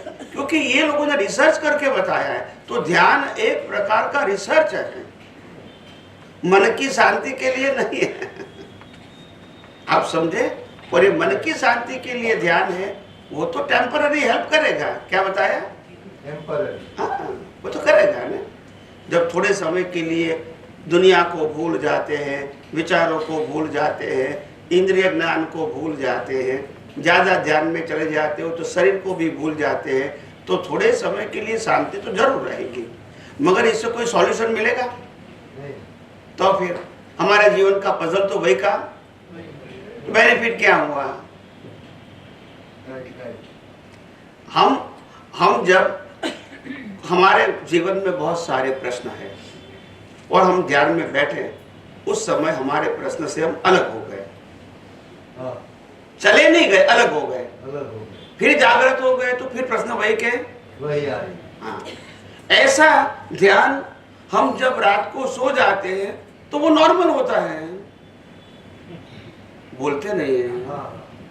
इसमें कोई प्रयोग करने की जरूरत नहीं। सो गए तो सब भूल गए, जागे तो सब याद आ गए, तो वो तो होता है, बोलते नहीं। इससे अलग होने का बात है। तो समझना तो पड़ेगा ना, ध्यान वो रिसर्च है, ध्यान वो कंसंट्रेशन नहीं है, रिसर्च है। ये ब्रह्मांड के रहस्य को जानूंगा ताकि मेरे को समझ आए कि दुनिया कैसे चलती है, ये मन वचन क्या है, ये कैसे चलता है, ये सब मैं देखूंगा तो मेरे को मानूंगा आखिर ये सब जानने वाला मैं कौन हूँ, तो मैं आत्मा हूँ। ये पूरी प्रक्रिया में मैं कोई जगह पे नहीं हूँ, मगर मेरे प्रकाश में ये सब प्रक्रिया दिखती है। तो ये सब समझना पड़ेगा। आप समझे ना? ये बात है। तो ये ध्यान बोलते, मगर ध्यान मतलब रिसर्च है। समझ में आया? मनुष्य मात्र ભૂલને પાત્ર। આજે મારાથી રસોડામાં જમતી વખતે ભૂલ થઈ છે, મને માફ કરો, માફ કરો, માફ કરો।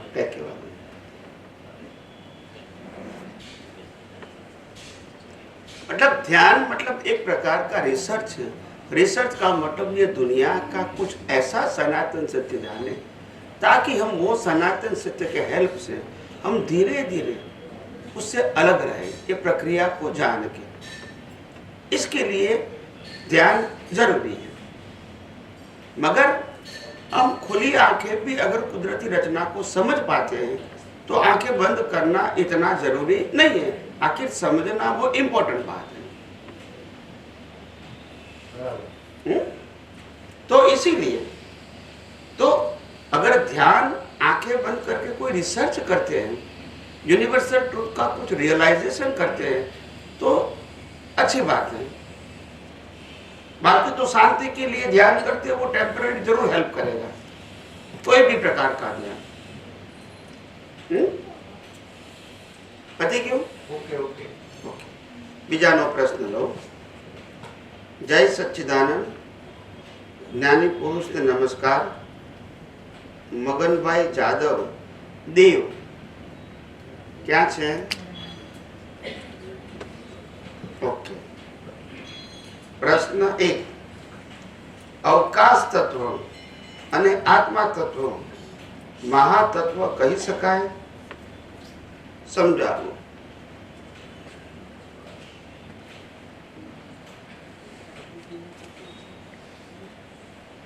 અવકાશની અંદર આ વિનાશી તત્વો અને વિનાશી તત્વોની અवस्था समा जाती है। आत्मा के अंदर कुछ समा जाता, इतना तो डिफरेंस मालूम होना ही चाहिए कि वो दोनों एक नहीं। आकाश के पास ज्ञान नहीं, आत्मा के पास ना, ज्ञान है। आत्मा की आकाश की अवस्था वो संजोगों के आधार से बदलती रहेगी। जो आकाश है उसमें कोई चीज आ जाएगी, आप समझे ना, जी जी, तो को आकाश क्या हो गया, फिक्स हो गया। फिक्स ठीक है, आत्मा में ऐसा कुछ नहीं होता।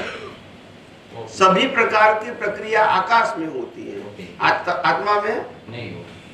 तो ये सब समझना पड़ेगा। वो परिवर्तन तो आपको नहीं प्रश्न क्या है? वो मेरे जो समझ में आया था कि अवकाश तत्व और आत्मा तत्व वो दो महातत्व है कि तीनों लोक में उसके अस्तित्व रहता है।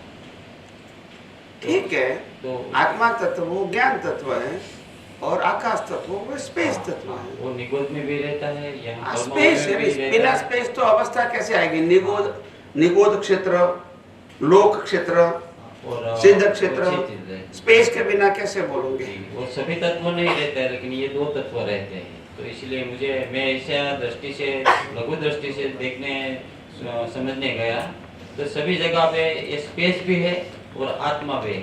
इसलिए ये समझ में आया कि ये पूरा ब्रह्मांड में आत्मा तत्व सभी जगह पे है और अवकाश तत्व भी सभी जगह पे है। वो अब आपका अब वो कैलकुलेट, वो समझ बराबर है जी, मगर दोनों की बेसिक क्वालिफिकेशन तो अलग है ना। हाँ, क्योंकि जड़ अवस्था हमेशा परिवर्तित रहता तो है फिर- और चेतन की अवस्था वो अवस्था नहीं रहती। वो अपने स्वभाव जो ज्ञान है वही रहता है, उसमें कोई फेरबदल नहीं। ये दोनों हमें डिफरेंस हमारे विचार में आ जाना चाहिए। जी, जी। प्रश्न नंबर 2, कुदरत नो कानून कई लोक में लागू पड़े? पूरा लोक में, देवलोक, मध्यलोक, नरकलोक सब में लागू। जी स्वामी जी। सिद्ध क्षेत्र में, निगोद में लागू नहीं होता, बस हाँ। पूरे लोक में लागू, 14 राज लोक में लागू। हाँ जी। तो सिद्ध क्षेत्र में मैंने नीचे लिखा होगा कि जरूरत के हिसाब से ऐसा कानून लागू होता होगा कि निगोद में कर्मभूमि में जो कानून है वो दो तरफ का कानून रहता है और निगोद में अपने कुदरती जो उसके प्रोसेस में निकलता है वो भी अपना कानून के आधार ही निकलता है। इसलिए थोड़ा वो क्लियर करना। नहीं, निगोद में कुदरत नो कानून कया लोक में लागू पड़े? जरूरियात प्रमाणे कानून होय हाँ, એટલે પણ એમાં બીજું નિગોદ સિદ્ધ ક્ષેત્ર એવું લખ્યું હા, નથી। એ લખન થોડું છોડી દીધું। હમ. હા, એ બોલાઈ ગયું। એટલે આ ત્રણેય લોકમાં નિગોદમાં એક કુદરતી પોતાનો કોઈ જે મનુષ્યનું જે ઉત્પત્તિ છે સંસાર ઉત્પન્ન કરવાની એ કાનૂન નથી, પણ કુદરતનો મેઇન કાનૂન મૂળભૂત છે એ છે। અને સિદ્ધ ક્ષેત્રમાં તો એ કાનૂનની જરૂરિયાત છે જ નહીં, એટલે માટે જરૂરિયાત પ્રમાણે લીધું છે। અને એક સવાલ છે સ્વામીજી, પુરુષાર્થનું ફળ આવે છે, સ્વભાવ ને ફળ ન કહેવાય। તો અત્યારે આજે ધ્યાનની વાત ચાલતી હતી તો એમાંય થોડુંક ક્લિયર થયું કે ધ્યાન કંઈક પ્રાપ્તિ કરવાનું હોય તો ધ્યાનની વાત આવે છે ધ્યાન માટે, ને અહીંયા કોઈ પ્રાપ્તિ નથી કરવાની, અહીંયા ખુલ્લું થવાનું છે સ્વભાવ। એટલે આ રીતે આપણે સમજવાનું જરૂરી। ध्यान शब्द दर्शन के साथ जुड़ा है जी, और ज्ञान की हाजिरी है। ज्ञान की हाजिरी बिना ज्ञान ध्यान नहीं होता। नहीं होगा। तो ज्ञान है, ज्ञान प्रकाश है, और ध्यान में हम ब्रह्मांड का रहस्य समझना चाहते हैं, जी। वो ध्यान है। सब खुला होता है, ये प्राप्ति नहीं। तो अगर वो ध्यान में जो समझ में आता है, इसको आध्यात्मिक परिभाषा में दर्शन कहते हैं। दर्शन। क्या कहते हैं? दर्शन। और जिनकी हाजिरी में होता है वो ज्ञान है। जी, अगर ज्ञान नहीं है तो दर्शन नहीं होगा, जड़ को दर्शन नहीं होता। नहीं होता है। ऐसा है। हाँ बरोबर। तो पुरुषार्थ का फल आता है, स्वभाव को हम फल नहीं कहते। तो ये सिद्धांत यहाँ बोलता हूँ। धन्यवाद सर। जय सच्चिदानंद। जय सच्चिदानंद। પ્રજ્ઞેશ કોણ છે? અડાલજ. જય સચ્ચિદાનંદ. જય સચ્ચિદાનંદ. આપના સામર્થ્યને વંદન કરું છું. અંતર્યામી પરમાત્માની સાક્ષી. વાત એક યોગીજીની કરવી છે. આપણા નજીકના ભૂતકાળમાં એક મહાન યોગી પરમહંસ યોગાનંદ થઈ ગયા. ભારતીય સંસ્કૃતિ વિશે એમને અમેરિકામાં ઘણું કામ કર્યું છે. એવો જ્યારે કુંભ મેળામાં ગયા હતા ત્યારે એમના ગુરુજીનો દેહ વિલય થાય છે. એટલે એમને ગુરુજીનો ખૂબ જ વિરોહ લાગે છે. અને ત્યાર પછી થોડાક સમયમાં એમના ગુરુજી દેવલોકમાંથી સદેહે મળવા આવે છે. અને એ દેહ એવો હોય છે કે જેમને છેલ્લો દેહ પૃથ્વી પર હતો દેહ વિલય વખતે એ જ દેહ સાથે મળવા આવે છે. જોકે પૃથ્વી પરનો જે દેહ હોય છે એવો હોતો નથી. અને એ કહે છે કે હું હિરણ્ય લોકમાંથી આવું છું. અને એ હિરણ્ય લોકનું વર્ણન કરે છે જે સમજવું થોડું અઘરું છે. તો આપના દર્શનમાં હિરણ્ય લોક વિશે હોય તો જણાવશો. हिरण्य लोक है वो मालूम है, मगर डिटेल नहीं मालूम. डिटेल नहीं. हिरण्य लोक है, डिटेल नहीं मालूम. એમને હિરણ્ય લોક તરીકે વર્ણવે છે. અને हिरण्य लोक देवलोक में है. એવું वहाँ કહે भी છે देव. કે हाँ, દેવલોકમાં મરજી મુજબનો દેહ ધારણ કરી શકાય છે. કે યુવાન વયનો પણ દેહ ધારણ કરી શકાય એવી ચોઈસ હોય છે એવું કે છે. सही बात है. छोटा बड़ा भी हो सकता है, रूप भी अलग अलग ले सकते हैं, क्योंकि वहां सब काल्पनिक होता है ना. काल्पनिक काल्पनिक होता है.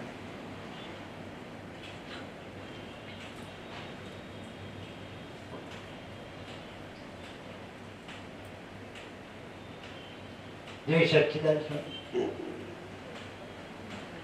देवलोक में जो भी रूप लेना है ले सकते हैं, जो साइज का लेना है वो ले सकते हैं. क्योंकि देवलोक की जो बॉडी होती है हमारे जैसे हड्डी वाली, हड्डी पसली वाली, ब्लड वाली, फूड वाली, वाटर वाली ऐसी नहीं होती है. उनकी पूरी बॉडी वैक्स की बनी है. मीण, वो मीण की बॉडी छोटी बड़ी हो सकती है. उसमें कोई भी मोड़ देना है, रूप देना है तो दे सकते हैं. इसमें कोई, हाँ, उनकी बॉडी ही ऐसी है तो कर सकते हैं. और वो भी खाली मंत्र शक्ति से जो भी कल्पना करेंगे ऐसा हो जाएगा. वो देवलोक में पॉसिबल है.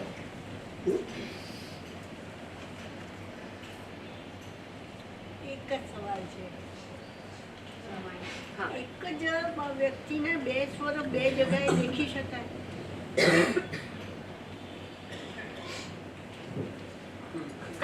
એક જ વ્યક્તિના સ્વરૂપ બે જગ્યાએ દેખી શકાય? એક ઇન્ડિયામાં હોય ને એક અમેરિકામાં હોય. स्वरूप नहीं देख सकते हैं, आभासी तो हो सकता है. આ કોઈનો એક્સપિરિયન્સ છે એ એમણે કહેલું છે કે ગુરુજી અમેરિકામાં હતા ત્યારે એમણે ઇન્ડિયામાં બી જોયેલા હતા. मैं क्या कहता हूँ, ऐसा हो सकता है मगर वो आभासित है.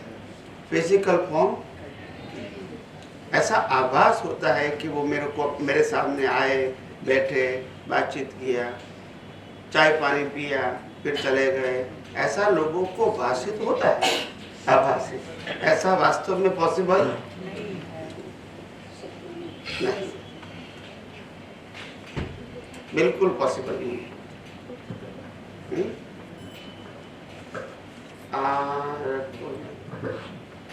ये डेवलपमेंट सब ये किसका है? नाम वाम लिखा नहीं है. डेवलपमेंट કેવી રીતે કામ કરે છે? जैसे कोई चीज की जानकारी है तो वो काम करेगी, जानकारी नहीं है तो. आज आप वीडियोग्राफर है तो वीडियोग्राफर के बारे में कोई पूछेंगे तो आप बताएंगे, इसको नहीं जानकारी इतने बताएंगे. तो डेवलपमेंट का मतलब आपकी जो मैच्योरिटी है वो डेवलपमेंट शब्द आ गया. कोई भी फील्ड में जिसकी मैच्योरिटी है उसके बारे में वो दूसरे को बता सकते हैं। यहाँ बताने का मतलब यहाँ उपयोग कर सकते हैं। खत्म हो गया? એમાં ડેવલપમેન્ટ વિશે 4-5 સવાલો લખેલા છે. મોટા ભાગે આપણે જ્યારે પુરુષાર્થની વાત કરીએ છીએ ને ત્યારે ડેવલપમેન્ટને વેઇટ આપવાનું ભૂલી જઈએ. મોટા ભાગે આપણું પ્રેઝન્ટેશન એવું હોય કે ભાઈ હું શુદ્ધાત્મા છું અને આ બધું અલગ છે, પણ લઈને આવેલું ડેવલપમેન્ટને ઉમેરવાનું, એનો શું રોલ, મર્યા પછી ક્યાં હોય, હાલમાં કઈ જગ્યાએ છે, આવા બધા સવાલો જ્યારે આવે ને ત્યારે ડેવલપમેન્ટ માટે સરસ મજાનું તમારું બધું જ આવી જાય એવું રેકોર્ડિંગ થઈ જાય તો સારું. डेवलपमेंट तो हर अवस्था में जागृति होती है तो वो काम करता ही है। अगर जागृति नहीं है तो वो मिथ्या ज्ञान, मिथ्या दर्शन काम करेगा। दो ऑप्शन है, या तो यूनिवर्सल ट्रूथ काम करेगा या तो रिलेटिव ट्रूथ काम करेगा। दोनों में से एक है। रिलेटिव ट्रूथ को डेवलपमेंट कहते नहीं है और यूनिवर्सल ट्रूथ को डेवलपमेंट कहते हैं। वो जितना है इतना आप यूज कर सकते हो, चाहो तो। It is not compulsory, it is work. आप समझे? कंपल्सरी नहीं है। डेवलपमेंट का यूज होना कंपल्सरी कर सकते हो, ये आपके पास ऑप्शन है।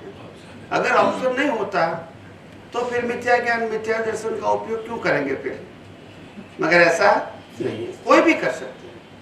तो डेवलपमेंट होना एक अलग बात है और डेवलपमेंट की जागृति होना एक दूसरी बात है। तो बिना जागृति वो डेवलपमेंट अपने आप काम नहीं कर सकते।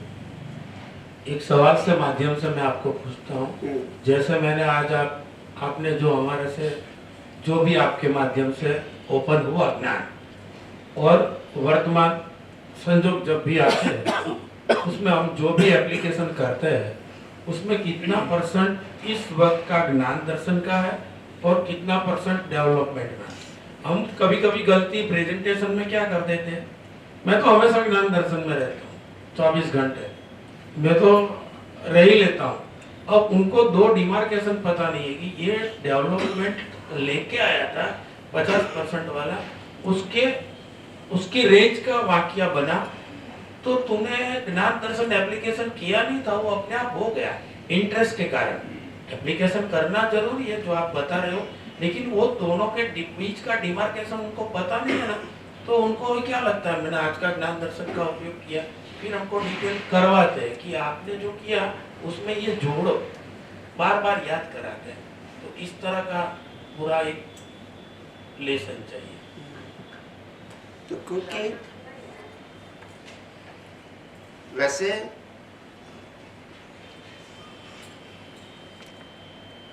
अगले अवतारों में हमने शायद ये आध्यात्म विज्ञान की बात या ना सनातन सत्य की बात कोई भी एंगल से, कोई भी माध्यम से सुनी होगी, समझने की कोशिश भी किया होगा और थोड़ी बहुत बातें समझ में भी आई होगी, मगर उपयोग में नहीं आई। क्या नहीं आई? क्यों उपयोग में नहीं आई? क्योंकि सिद्धांत की बातें तो शास्त्रों में कहीं कहीं जगह लिखी है और कोई लोग एक आध दो चैप्टर में वो बात को एनलार्ज करके बताते भी हैं। आज भी बताते थे, पहले भी बताते होंगे, मगर इनका जो रोल है कि डेवलपमेंट, आज तक डेवलपमेंट शब्द को हमने सनातन सत्य की दृष्टि से नहीं जोड़ा। डेवलपमेंट शब्द हमने भौतिक बातों से ही जोड़ा कि उसका ये ज्ञान में डेवलपमेंट है, ये ज्ञान में। आध्यात्म में किसी ने डेवलपमेंट शब्द का प्रयोग ही नहीं किया। हमने पहली बार बताया कि कुदरती रचना और कुदरती कानून को समझना, उपयोग करना, अनुभव करना, उससे जो प्राप्त होता है वो स्पिरिचुअल डेवलपमेंट है और वो कभी इरेज। तो ये सब्जेक्ट तो पहले कभी था ही नहीं और नहीं किसी, अगर बताया होता तो किताब में तो होगा, 100, 200, 500, 1000 साल पहले किताब में तो होगा, मगर ऐसा नहीं है। तो मैंने क्या कहा कि सनातन सत्य की बात, 6 तत्वों की बात हमारे शास्त्रों में लिखी है। कुदरत के कानून का शब्द भी कोई नया शब्द नहीं है, बोले डिटेल कम है ज्यादा है वो अलग सब्जेक्ट है, मगर कुदरत और कुदरत का कानून सब्जेक्ट हमारे धर्म के शास्त्रों में है, ऐसा नहीं कि नहीं है। मगर इसको जो बाइफर्केट करके बताना, जो आम व्यक्तियों को इजीली उसका उपयोग कर सके, इसका लाभ ले सके, उस प्रकार का प्रेजेंटेशन नहीं हुआ। आप समझे? और अभी भी हमने देखा नहीं कि महापुरुष तो हो गए, मगर उस प्रकार का प्रेजेंटेशन नहीं किया, और जो करने की कोशिश किया वो इतना 1% से कम था, और इसलिए 99% का प्रभाव रहा, 1% का प्रभाव हमको ज्ञानी पुरुष की बातें कहाँ विज्ञान लिखा है वो खोजनी पड़ती है। Now you understand? और आप स्पिरिचुअल साइंस सुनेंगे तो उसमें विज्ञान ही है, रिलेटिव सत्य खोजना पड़ेगा, that is be called a presentation. तो सिद्धांत नया नहीं है, मगर सिद्धांत के अंदर आप जो बाइफर्केट करोगे, उसमें सिद्धांत के अलावा की बातें करोगे तो लोगों को सिद्धांत समझ में नहीं आएगा। तो ये हो गया, आप समझे? इसलिए मैंने कहा कि हमने पहले कभी भी ये वर्ष में या अगले वर्ष में हमने कभी विज्ञान की बातें सुनी होगी महापुरुषों के माध्यम से या किताबों के माध्यम से, ऐसा नहीं कि नहीं सुनी, और हमको उस समय इंटरेस्ट भी आया होगा, मगर हमको फिर टैली नहीं हुआ कि आखिर क्या करना है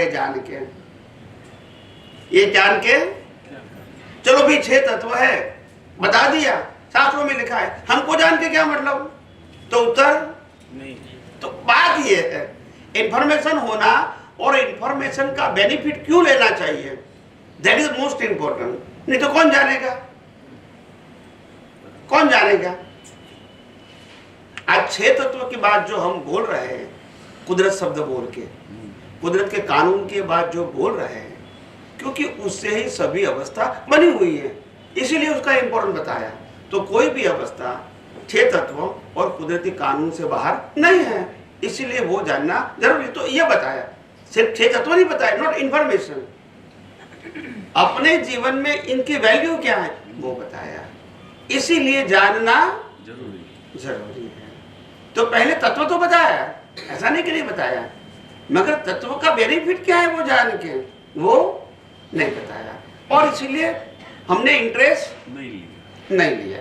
तो इंफॉर्मेशन होना एक अलग बात थी, आप समझे न, और इंफॉर्मेशन का उपयोग करके डेवलपमेंट करना वो अलग बात थी।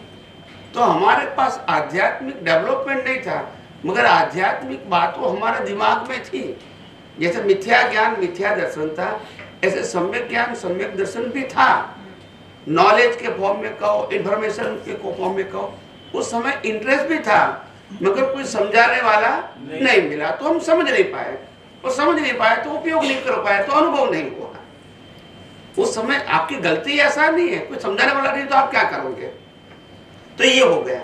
अभी वही बातें जो आपके दिमाग में है वो बातें यहाँ समझाई गई कि आखिर इसकी वैल्यू क्या है, क्यों समझना चाहिए, इसकी क्यों इंपॉर्टेंट है, और ये समझने के पहले हम आध्यात्म के मार्ग में आगे नहीं बढ़ सकते हैं। इतना इंपॉर्टेंट बताया, तभी लोग समझने की कोशिश करें। तो कौन समझेगा भाई कुदरत का काम हमको क्या करना है हमको धर्म का कानून मालूम है। तो बात यही हो गई ना। तो इसीलिए मैंने कहा जब तक कोई अनुभवी पुरुष उसकी वैल्यू नहीं बताते हैं, इसका इंपॉर्टेंट नहीं बताते हैं, तब तक हमको इसमें इंटरेस्ट नहीं आता है। तो नॉर्मल टोन से आपके पास इंफॉर्मेशन कई अवतारों से हो सकती है, आप समझे ना, अनुभव के रूप में नहीं थी, नॉलेज के रूप में थी। और यहाँ जब बातें सिद्धांत से मिली तो वो बात जो हमारे दिमाग में थी वो एकदम सटीक बैठ गई, बात तो बराबर अभी समझ में आएगी। आप समझे, हमने बहुत बार पढ़ा होगा या सुना होगा पिछले अवतारों में भी, मगर उसका कोई इंपॉर्टेंट मालूम नहीं हुआ। तो अभी ये मालूम हुआ तो धीरे धीरे आप इसका जितना जितना उपयोग करते हैं तो अनुभव भी होता है, और वो अनुभव डेवलपमेंट के रूप में आता है, और वो डेवलपमेंट आगे पुरुषार्थ में भी काम करता है। तो ये प्रक्रिया है पूरी। और इसीलिए यहाँ आध्यात्म विज्ञान में प्लस पॉइंट ये है कि यहाँ विज्ञान के अलावा कोई बात ही नहीं करते हैं, तो स्लिप होने का चांस नहीं नहीं तो और कोई सारी बातें होगी तो लोग क्या हो जाएंगे, फिर इसमें इंटरेस्ट ले लेंगे, ऐसा होता है। तो ये डेवलपमेंट अभी आपका धीरे धीरे हो रहा है उपयोग और अनुभव के रूप में, और धीरे धीरे आप वो डेवलपमेंट का भी उपयोग करके और आगे बढ़ सकते हो इजीली। तो ये प्रक्रिया अभी शुरू हुई, और बिना डेवलपमेंट आप विज्ञान का उपयोग आसानी से विथ इंटरेस्ट एंड वैल्यू नहीं कर पाते। तो प्राइमरी लेवल में तो आपको दिक्कत होगी। और इम्पोर्टेंट बात यह है कि यहाँ पुरुषार्थ से जो प्राप्त होता है वो फिजिकल अचीवमेंट नहीं है। लोग नहीं कहते तुम तो इतना सत्संग में जाते हैं, तुम्हारा बाहर जीवन में कोई फर्क दिखता नहीं है, तो वो सब देख नहीं रहेगा यहाँ। वो बाहर में धर्म में क्या होगा, तुम माला गिनते हो, पूजा करते हो, उपवास करते हो, तो दुनिया को दिखता है तो रानी तुम धार्मिक को अच्छा काम करते हैं। यहाँ ऐसा नहीं दिखेगा। तो ये तो डिफरेंस रहेगा। तो दुनिया की नज़र हमारे पर जो रहेगी वो बाह्य दृष्टि से रहेगी, तो उनका ओपिनियन तो वही रहेगा। तो इसके साथ हमको कंपैरिजन नहीं करना है। वो दिखता है वो ठीक है, हमारी प्रकृति को देखता है, और प्रकृति में कोई बदलाव हुआ या नहीं हुआ तो ठीक है, वो कहता है। इससे हमको अपने अनुभव ज्ञान से जोड़ने की जरूरत नहीं। उनका ओपिनियन बाहर की चीज़ों के लिए, और वो सही हो सकता है। जैसे हम मंदिर में नहीं जाते, कोई कहेंगे तुम मंदिर में नहीं जाते, तो वो सही है, मगर इससे हमको ये नहीं समझना है कि हमारे डेवलपमेंट में कोई फर्क होगा, मगर वो रिलेटिव व्यू पॉइंट से करेक्ट है। इसमें हमको ये नहीं कहना है कि नहीं हम तो ज्ञान में बहुत आगे है तो जरूरत नहीं है, वो बोलने की जरूरत नहीं है। It is not proper presentation. वो उदय कर्म की बात करते हैं, हम पुरुषार्थ की बात करते हैं, वो विजिकल की बात हम इनविजिबल की, तो दोनों की कंपैरिजन कैसे होगी? इसीलिए उसमें जाना ही नहीं है, अपने को एक्सेप्ट कर लेना कि बात आपकी सही है बस। जैसे इस जन्म में दर्शन से हमने 30% डेवलपमेंट कंप्लीट की, तो उसको ही केवल दर्शन बोलेंगे ना? जो केवल दर्शन नहीं बोले, केवल दर्शन की ओर जाने का एक लेवल है। केवल दर्शन तो 100% हो गया। केवल दर्शन पाने का जो हमारा गोल है, आप सम्यक दर्शन बोल सकते हैं, केवल दर्शन तो फुल हो गया है। जैसा आप बोलते हो ना कि केवल दर्शन हमेशा परसेंटेज के हिसाब से बढ़ता है। सम्यक दर्शन केवल दर्शन वो अल्टीमेट है। हम केवल दर्शन के रास्ते पर है ऐसा बोल सकते हैं, अथवा हम केवल दर्शन की ओर जा रहे हैं वो बोल सकते हैं। केवल दर्शन नहीं है, केवल दर्शन मतलब अल्टीमेट, जैसे केवल ज्ञान। हमेशा कहते हैं हम केवल ज्ञान की प्रक्रिया में है, केवल ज्ञान नहीं बोलते हैं। केवल ज्ञान के बाद तो फिनिश हो गई। मतलब केवल दर्शन की जो डेवलपमेंट वाली प्रक्रिया है उसमें सम्यक दर्शन बोलेंगे। सम्यक दर्शन कोई बात नहीं। तो सम्यक ज्ञान और सम्यक दर्शन के पुरुषार्थ को वे टू केवल दर्शन एंड केवल ज्ञान। अभी डेथ हो गया तो 30% जो डेवलपमेंट सम्यक दर्शन हमने कंप्लीट किया था केवल दर्शन की ओर जाने के लिए, वो आपकी बॉडी में इतना तो आपने बोला कि जब दूसरा जन्म होगा तो वो एक्टिव होके आपके साथ आएगा। लेकिन जैसे नरक में जाते हो, यहाँ जाते हो, तो वो कौन से पार्ट के साथ में एक्टिव रहती है या इनएक्टिव रहती है? वो रिकॉर्डिंग में चाहिए इनएक्टिव वहाँ, क्योंकि वहाँ देखो देवलोक और नरकलोक की जो बॉडी है वो उसी भव के कर्म को खत्म करने के लिए है। वहाँ कोई पुरुषार्थ नहीं है और वहाँ कोई आपको फ्रीडम नहीं है। वो ही लाइफ को खत्म करना है और वो भी फिक्स प्रोग्राम है आपका। देवलोक में भी नरक लोक, मतलब वहाँ कुछ पाना है, खोना है, प्रोग्रेस करना है, पुरुषार्थ करना है, अचीव करना है, कुछ भी नहीं। कारण शरीर के साथ आपका सम्यक दर्शन वाला डेवलपमेंट वाला भाग इनएक्टिव है क्योंकि वहाँ पे पुरुषार्थ नहीं है। अब जैसे नया बर्थ आता है, कोई ओपनर मिलता है तो वो डेवलपमेंट और वर्तमान ज्ञान दोनों शुरू होते हैं। अब जो लाइव वाला पार्ट है उसके साथ रहता है या डिस्चार्ज वाले के साथ रहता है? नहीं, लाइव वाले के।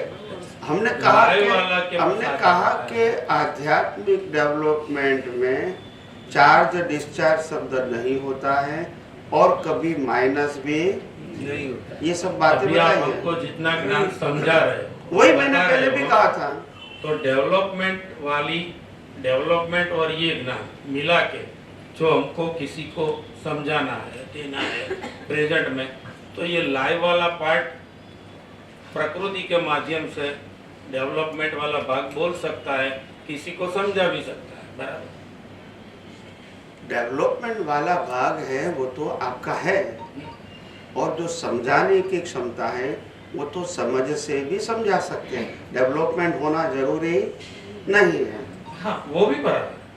समझ है तो समझा सकते हैं, जितना हम समझाते हैं इतना अनुभव है वो जरूरी नहीं है। प्रेजेंटेशन में तीनों पार्ट है बराबर, वो बात सही है आपकी, लेकिन ये अनुभव वाला भाग तो पुरुषार्थ में जरूर काम है। समझ गया मैं। प्रेजेंटेशन में तीनों पार्ट बयान के दौर पे काम में आएंगे। ओके, जय सच्चिदानंद। जय जय सच्चिदानंद। बोलिए। Recording complete. आपके चरणों में कोटि कोटि कौन? वंदन। हाँ बोलिए।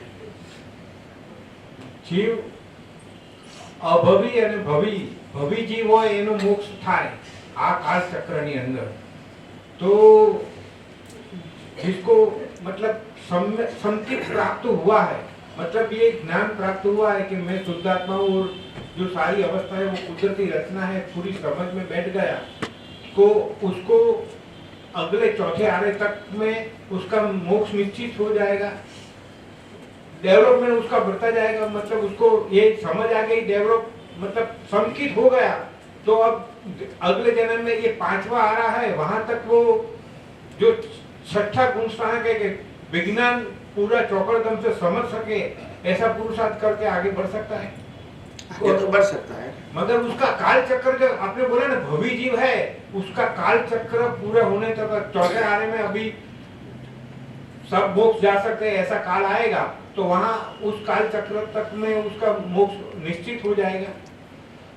नहीं, भवी जीव है तो संकित प्राप्त किया है उसने। भवी जीव है और अभवी जीव है, तो आपको ये समझना पड़ेगा कि ये उनकी जो पुरुषार्थ की क्षमता है वो अगर इस काल के अंदर मैच्योर होने वाली है तो वो इसको भवी बोलते हैं। क्या बोलते हैं? मैच्योर होने वाली है वो उसको भवी बोलते हैं। यस, क्योंकि इनको सिर्फ विज्ञान समझ में नहीं आया है, इनको विज्ञान की वैल्यू और इंटरेस्ट भी है। बराबर है, आप समझे? हाँ। और जिसको विज्ञान समझ में आया है मगर इंटरेस्ट और वैल्यू बुद्धि से समझ में आया, हाँ। तो वो इस काल चक्र में मोक्ष में नहीं जा सकते। जिसको विज्ञान समझ में आया पूरा, उसको संकित प्राप्त नहीं हुआ। और संकित मैंने क्या कहा? इंटरेस्ट और वैल्यू।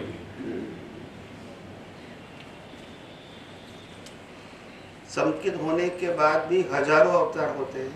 हजारों अवतार होता है, मगर काल चक्र तो लंबा है, तो वहाँ उसका मोक्ष हो जाएगा। मेरा ये पूछना है। काल चक्र कितना लंबा है वो इम्पोर्टेंट नहीं है, मोक्ष तो सिर्फ चौथे आरे में ही हो सकता है। 6 में से एक ही आरे में मोक्ष होता है, बाकी 5 में मोक्ष नहीं है, तो लंबा गिनने से कोई फायदा नहीं है। अभी 5वां ये भरत क्षेत्र में 5 में नहीं है, 6ठे में नहीं है, पहले में नहीं है, दूसरे में नहीं है, तो मोक्ष में जाने का सवाल नहीं है। तो लंबा तो गिनते जाओ, मगर है ही नहीं तो क्या करेंगे? मगर मेरा कहने का मतलब चौथे आरे के मतलब सतयुग के अंदर ही मुक्ति का मार्ग होता है, बाकी सब में नहीं होता है। वो एक ही आ रहा है 6 में से, और 12 में से 2 ही है। इसमें एक तो खत्म हो गया, अभी एक ही बाकी है। एक ही बाकी है, बराबर है। तो फिर उसमें नहीं हुआ है तो नहीं होगा। नहीं, आपने कल बताया था ना कि काल चक्र, मगर वही तो मैंने कहा, काल चक्र बताया, मगर काल चक्र में 2 बार सतयुग आता है। 6 में से 2 आरे में सतयुग है, बाकी 5 में नहीं है।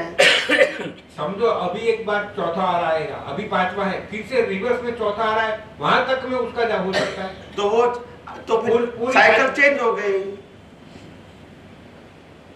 क्या हो गई? साइकिल चेंज हो गई।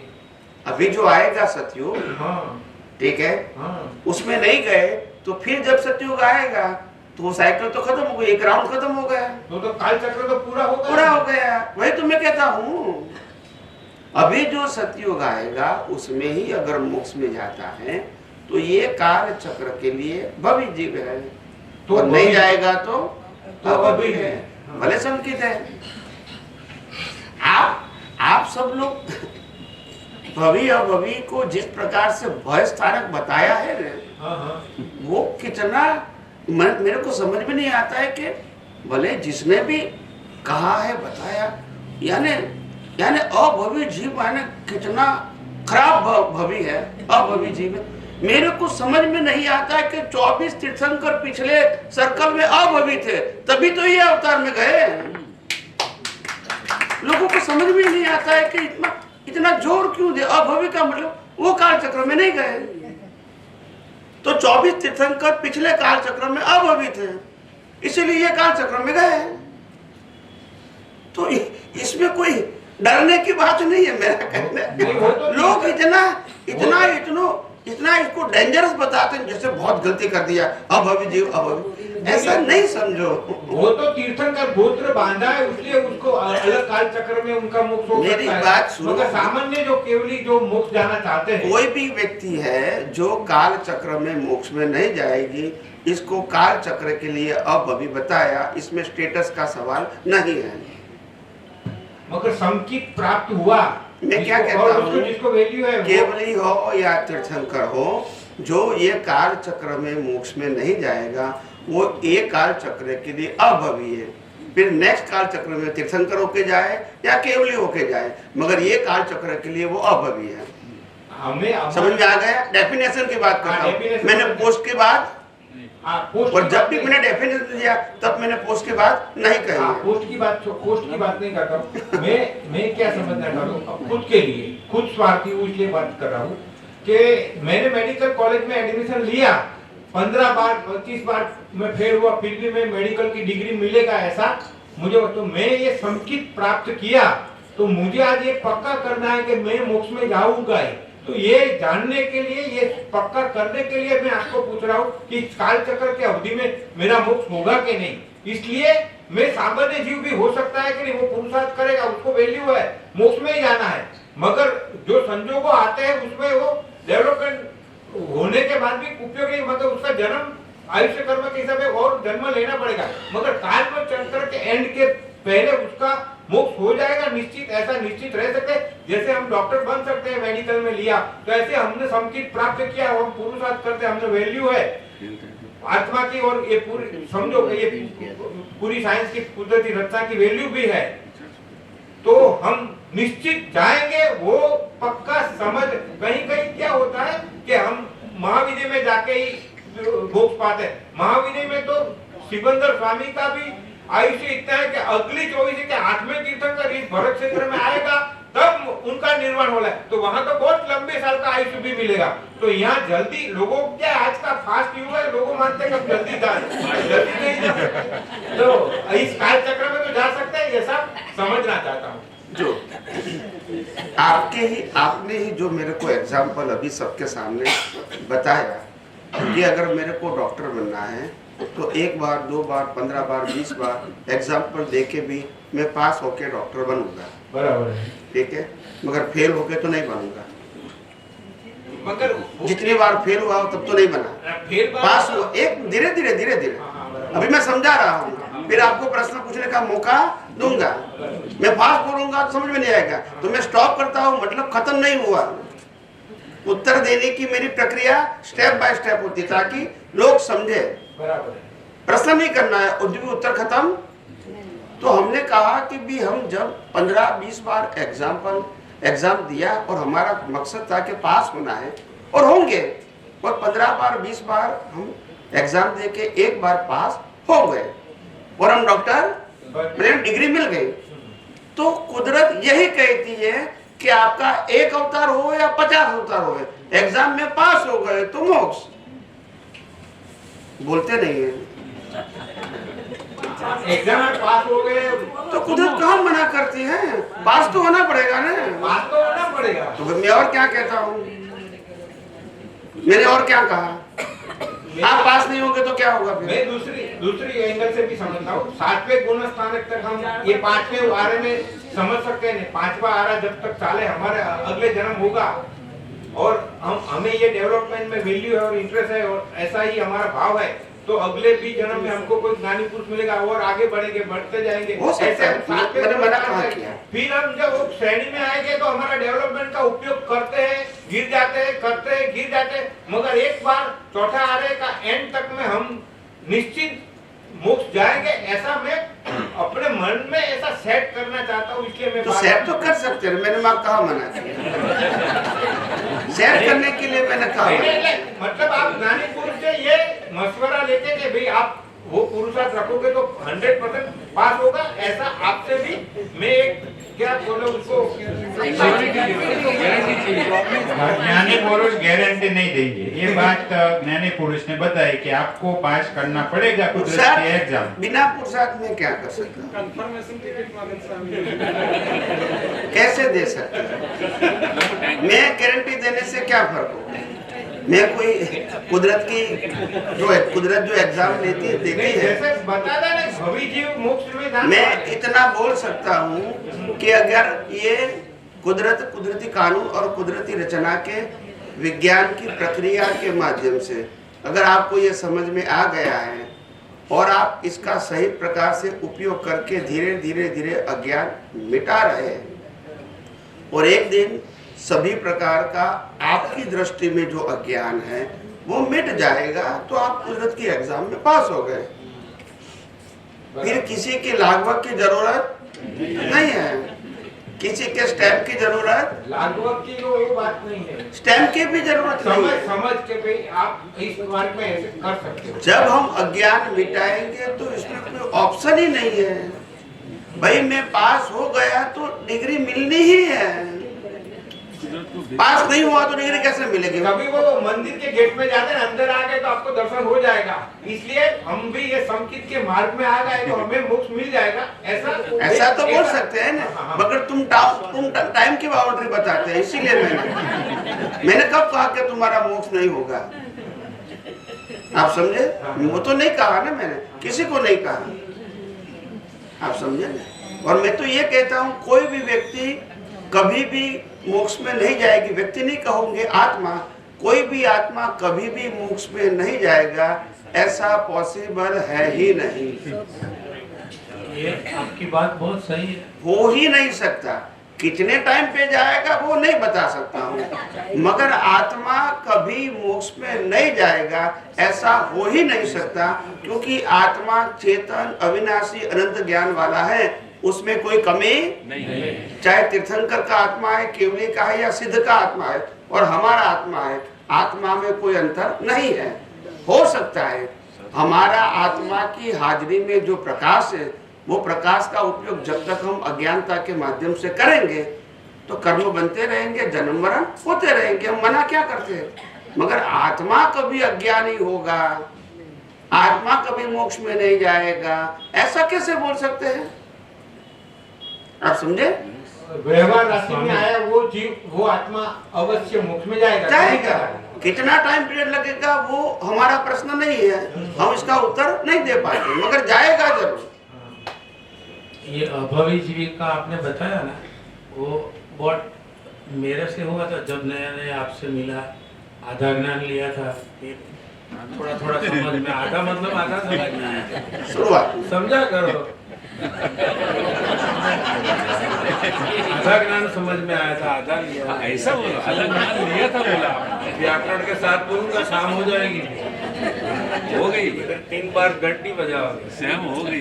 तो मेरी बहन से सवाल हुआ, बोले तुमको मालूम है कभी कभी ऐसे जीव होते हैं वो कभी मोक्ष में नहीं जाते। मैं भी धंधे पे लग गया सोचने में कि यार ये हो नहीं सकता, और वो भी पढ़े लिखे डॉक्टर, उनके गुरु महाराज भी जो 3-4 डिग्री लगती है वो, तो मैं इतना इंटरेस्ट था लेकिन मेरे लिए सब्जेक्ट नया था। फिर आपको आके पूछा तो आपने बता दिया कि भाई वो इस आरे में नहीं, तब मेरे को संतोष हो। फिर मैंने अपना इमेजिंग कर लिया क्योंकि थोड़ा बहुत तो था अंदर। फिर बहन से मिला मैं बोला ये है, तू आधा सुन के आप मेरे पे बम मत फोड़, पढ़ी लिखी नहीं, फिर डॉक्टर क्या हुआ? कुछ नहीं, ये डरा थे जो आप नहीं, आपके यहाँ उत्तर मिलने के बाद उसको उत्तर बताया तो उन्होंने स्वीकार किया कि नहीं? ये मेरा करना ही पड़ेगा। मैं बोला अब तेरे में दिमाग नहीं है तो उनको जाके पूछ, मैं तो पूछ के आया और वो नहीं मानते हैं तो मेरे को लेके जाना। नहीं, आपकी बहन माने? वो तो अभी तो बहुत हम लोग तो दुश्मन की तरह बात कर रहे थे, अब दोस्त की तरह 70-80%। मैंने बहुत बार बोला तुम पढ़ी लिखी डॉक्टर है, मेरे से दिमाग वाली बात कर, वो श्रद्धा वाली बात मत कर, फिर तू बनना ही करती रहे, मेरे से बात मत कर। लेकिन अब 10-15 सालों का संघर्ष, वो मेरे आपके सब प्रेजेंटेशन, इतना हम लोगों का कन्वर्जेशन ट्यूनिंग है कि वो पूरा आपको मानती है, भले दीक्षा उनसे लिया उनसे, लेकिन उनसे मेरे को माने है ना, विज्ञान को मानते हैं, समझते हैं, फॉलो करते हैं, it is more than enough. Connection देखो, वो आपका चेहरा कभी नहीं देखा, लेकिन जो मैं उसको प्यारी देता हूँ तो मैच होती है लॉजिकली भी, उसके लिए वो मानती है कि जो आप बार बार बोलते हो ना सनातन है, इसके लिए तो कभी ना कभी किसी ना किसी को कभी ना कभी मानना ही पड़ेगा, क्योंकि सनातन है ना, मेरा थोड़ी है। एक दूसरे से लॉजिक से मिलते हैं, इसके लिए एक्सेप्ट करना पड़ता है। चलो टाइम हो गया है, ओके 5:50।